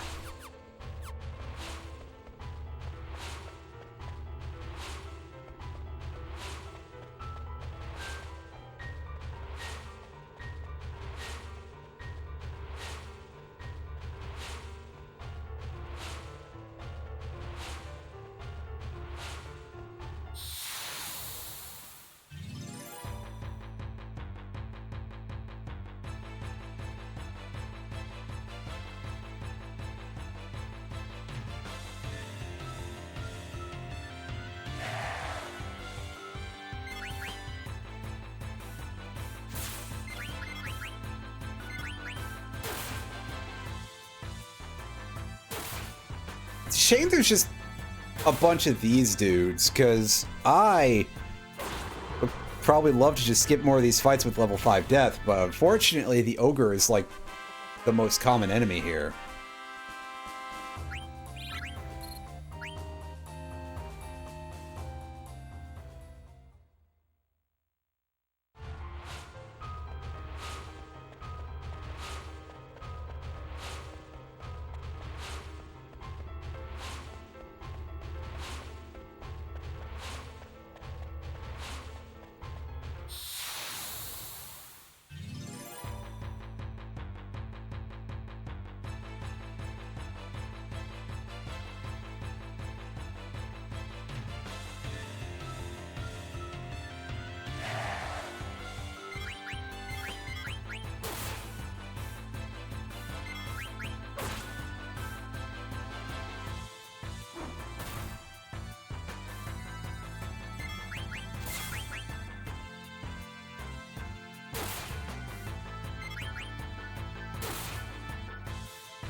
Hey, we get a back attack. Might be able to kill it before it can do anything, really. Which would be nice. Less time having to heal after this fight that I prefer not to have to deal with, but... Eh.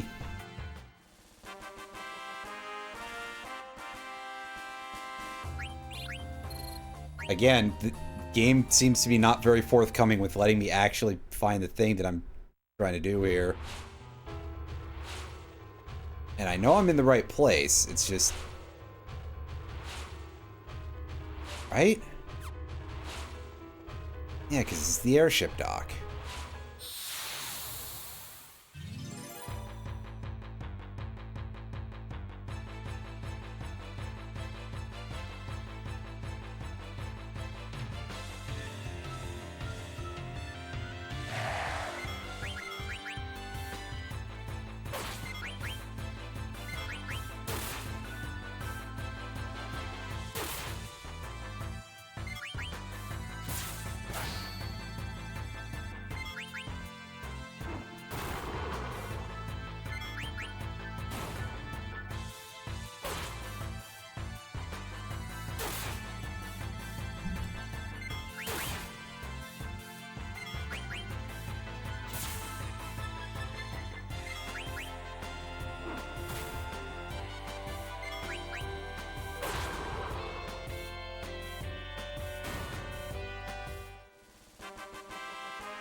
God damn it. Hang on a second.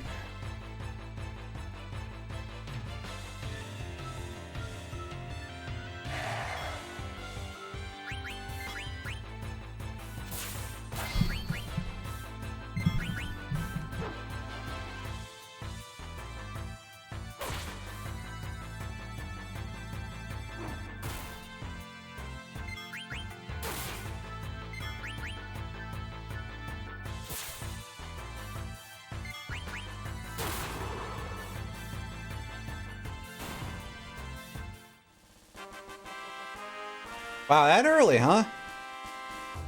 Yeah, 4 is definitely a pretty hard game. I'll say that.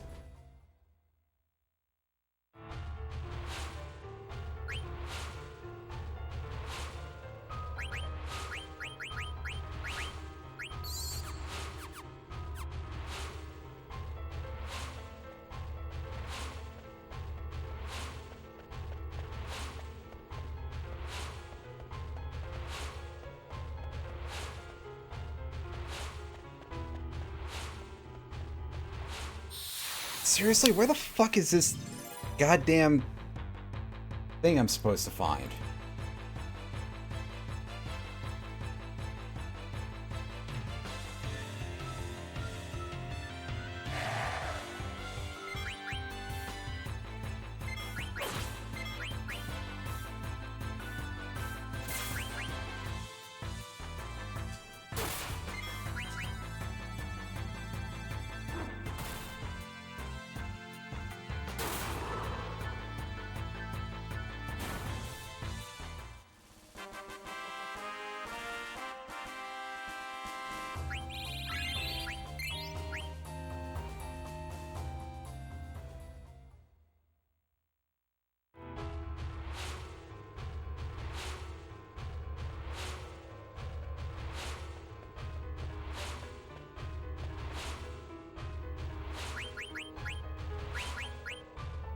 No, I'm switching over to...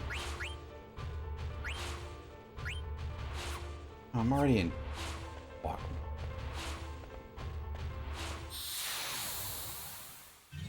Hell? Sure about that?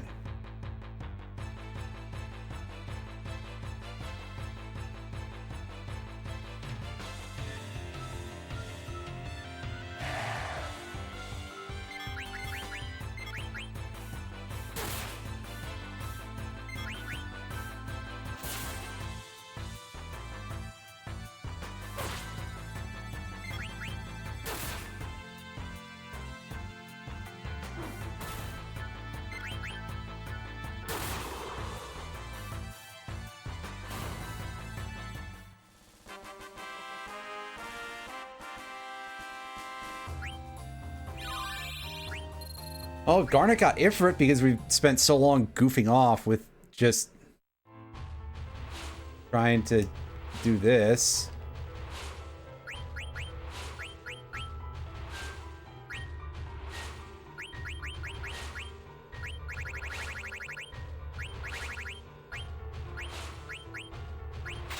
Well, she can start learning Odin.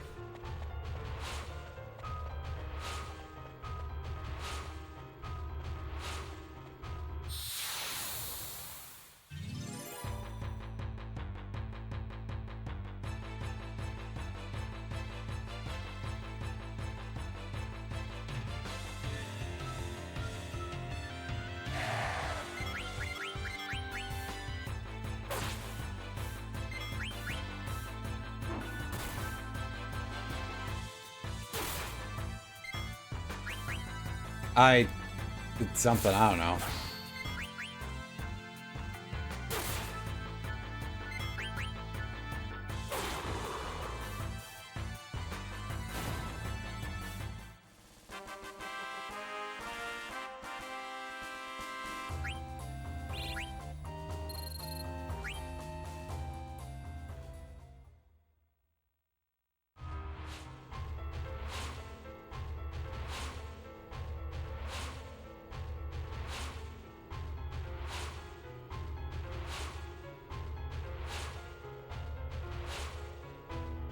Wait a sec, I can go up through...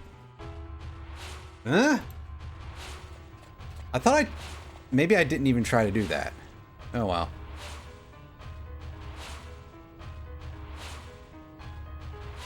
Well, that explains why I wasn't able to find the thing that I was looking for, is because... Yeah, do that. Down we go. I'm surprised that that's this close to the ground, but... Alright, off with us.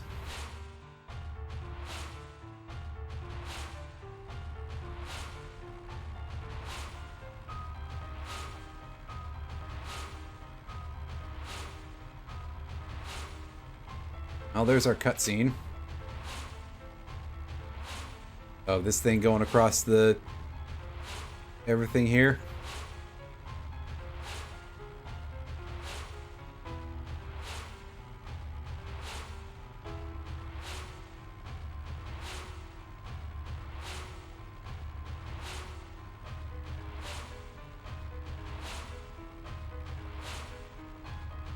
And there it is, the Lost Continent. We've been here already, though, but...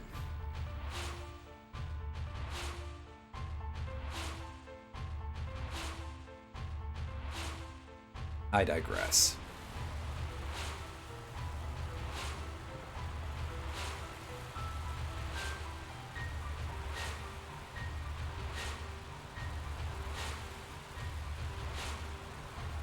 I mean, probably for the usual reasons.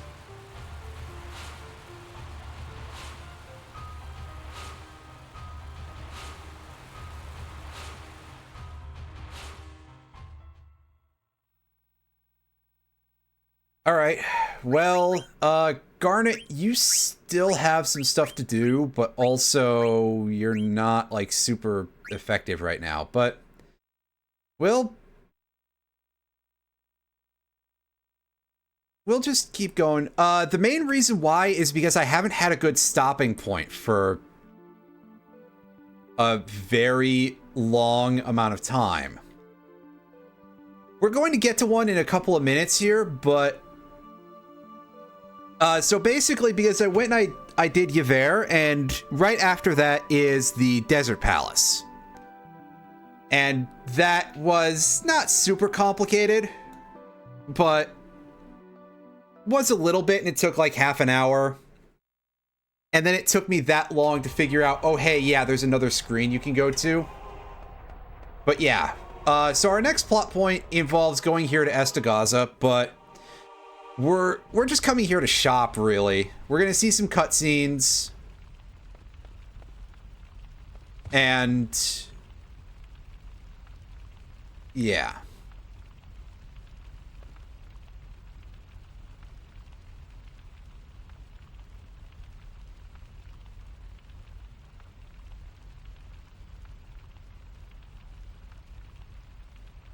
No, we're trying to kick their ass.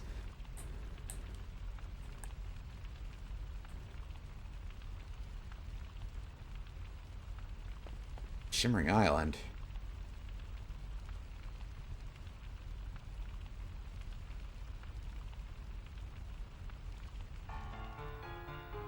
Yeah, buddy, I have some bad news as to what's going on here.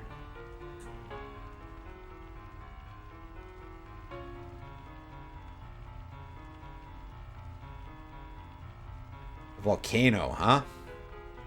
Of course, supervillain based in the volcano, obviously. It's great moles, huh?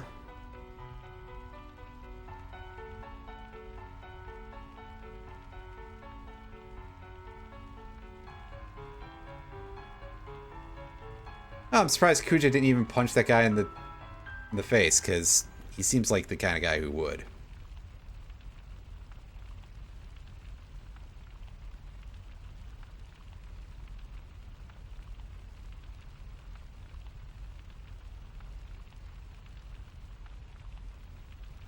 Alright, so Vivi is required for this part of the game, huh? Well, alright then, Garnet, you are benched. We're using this set for now. Freya could still use a little bit more experience. Not necessarily needing a huge amount, but a little bit. Oh, you stopped that. Anyway, we got some stuff we can pick up here. First of all, the Zorlin shape. That... I'm gonna pick up 2 Gladius. Actually, I'm gonna pick up 4 Gladius, and I'll pick up 2 of these. Now it's a 3rd. We got plenty of diamond swords. You can grab a couple of flame sabers. I'm just grabbing 2 of things now, basically by default. I probably don't even need more than 1 of these, really, but whatever. We're good on that. Osir's Rod, sure. Hamelin, we can't use the person who takes those yet. We'll grab the 1 Cypress Pile, 2 Octagon Rods. Grab another Silver Fork. We're good on those. Couple of Enkai Armlets. Jade Armlet. I don't know what the deal there is, but they resist Holy. Oh, I see why it's telling me that. It's because they have no evasion. Diamond Glove, Venetia Shield. Grab 2 of those. Yeah, see, one of the problems with the... Yeah.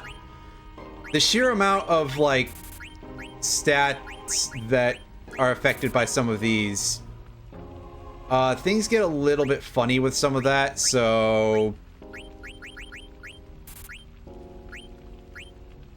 Like, they're really gonna confuse the fuck out of us by being like, oh yeah, this is worse. No, it's because it's just the evasion stat for some reason.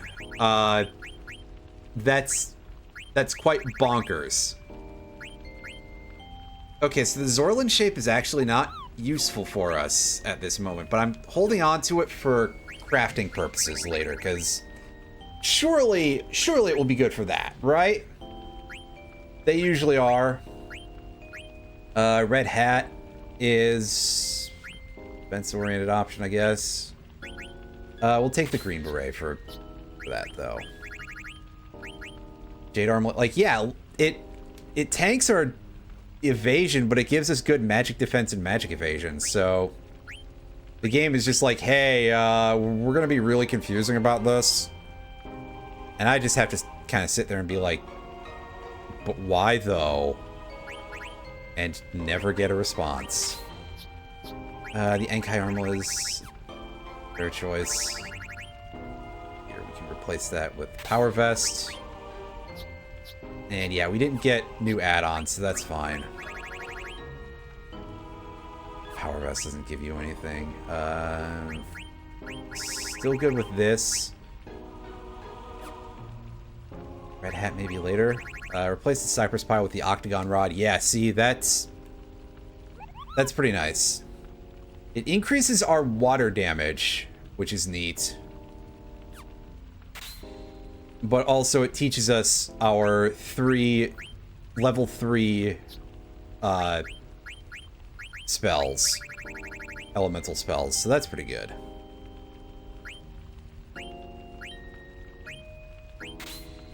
With the Red Hat, Egoist Armlet, yeah.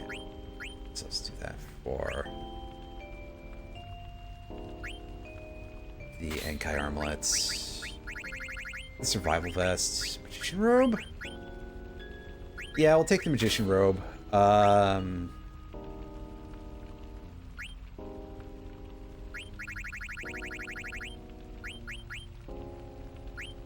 Oh, huh, well that's interesting. Absorb MP. I'm not sure what that does for us. Let's find out.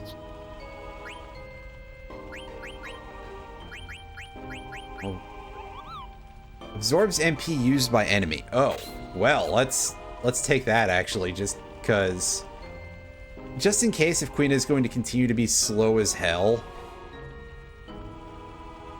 that might be quite helpful.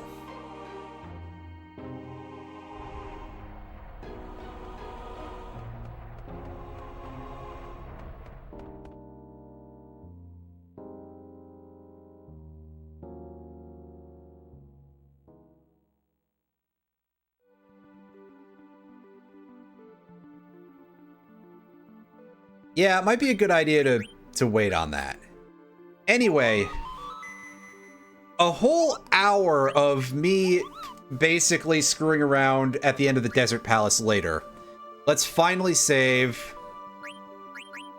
And we will pick this up on Monday. I have even more stuff that I probably should do off camera. God, the grinding never really ends, does it?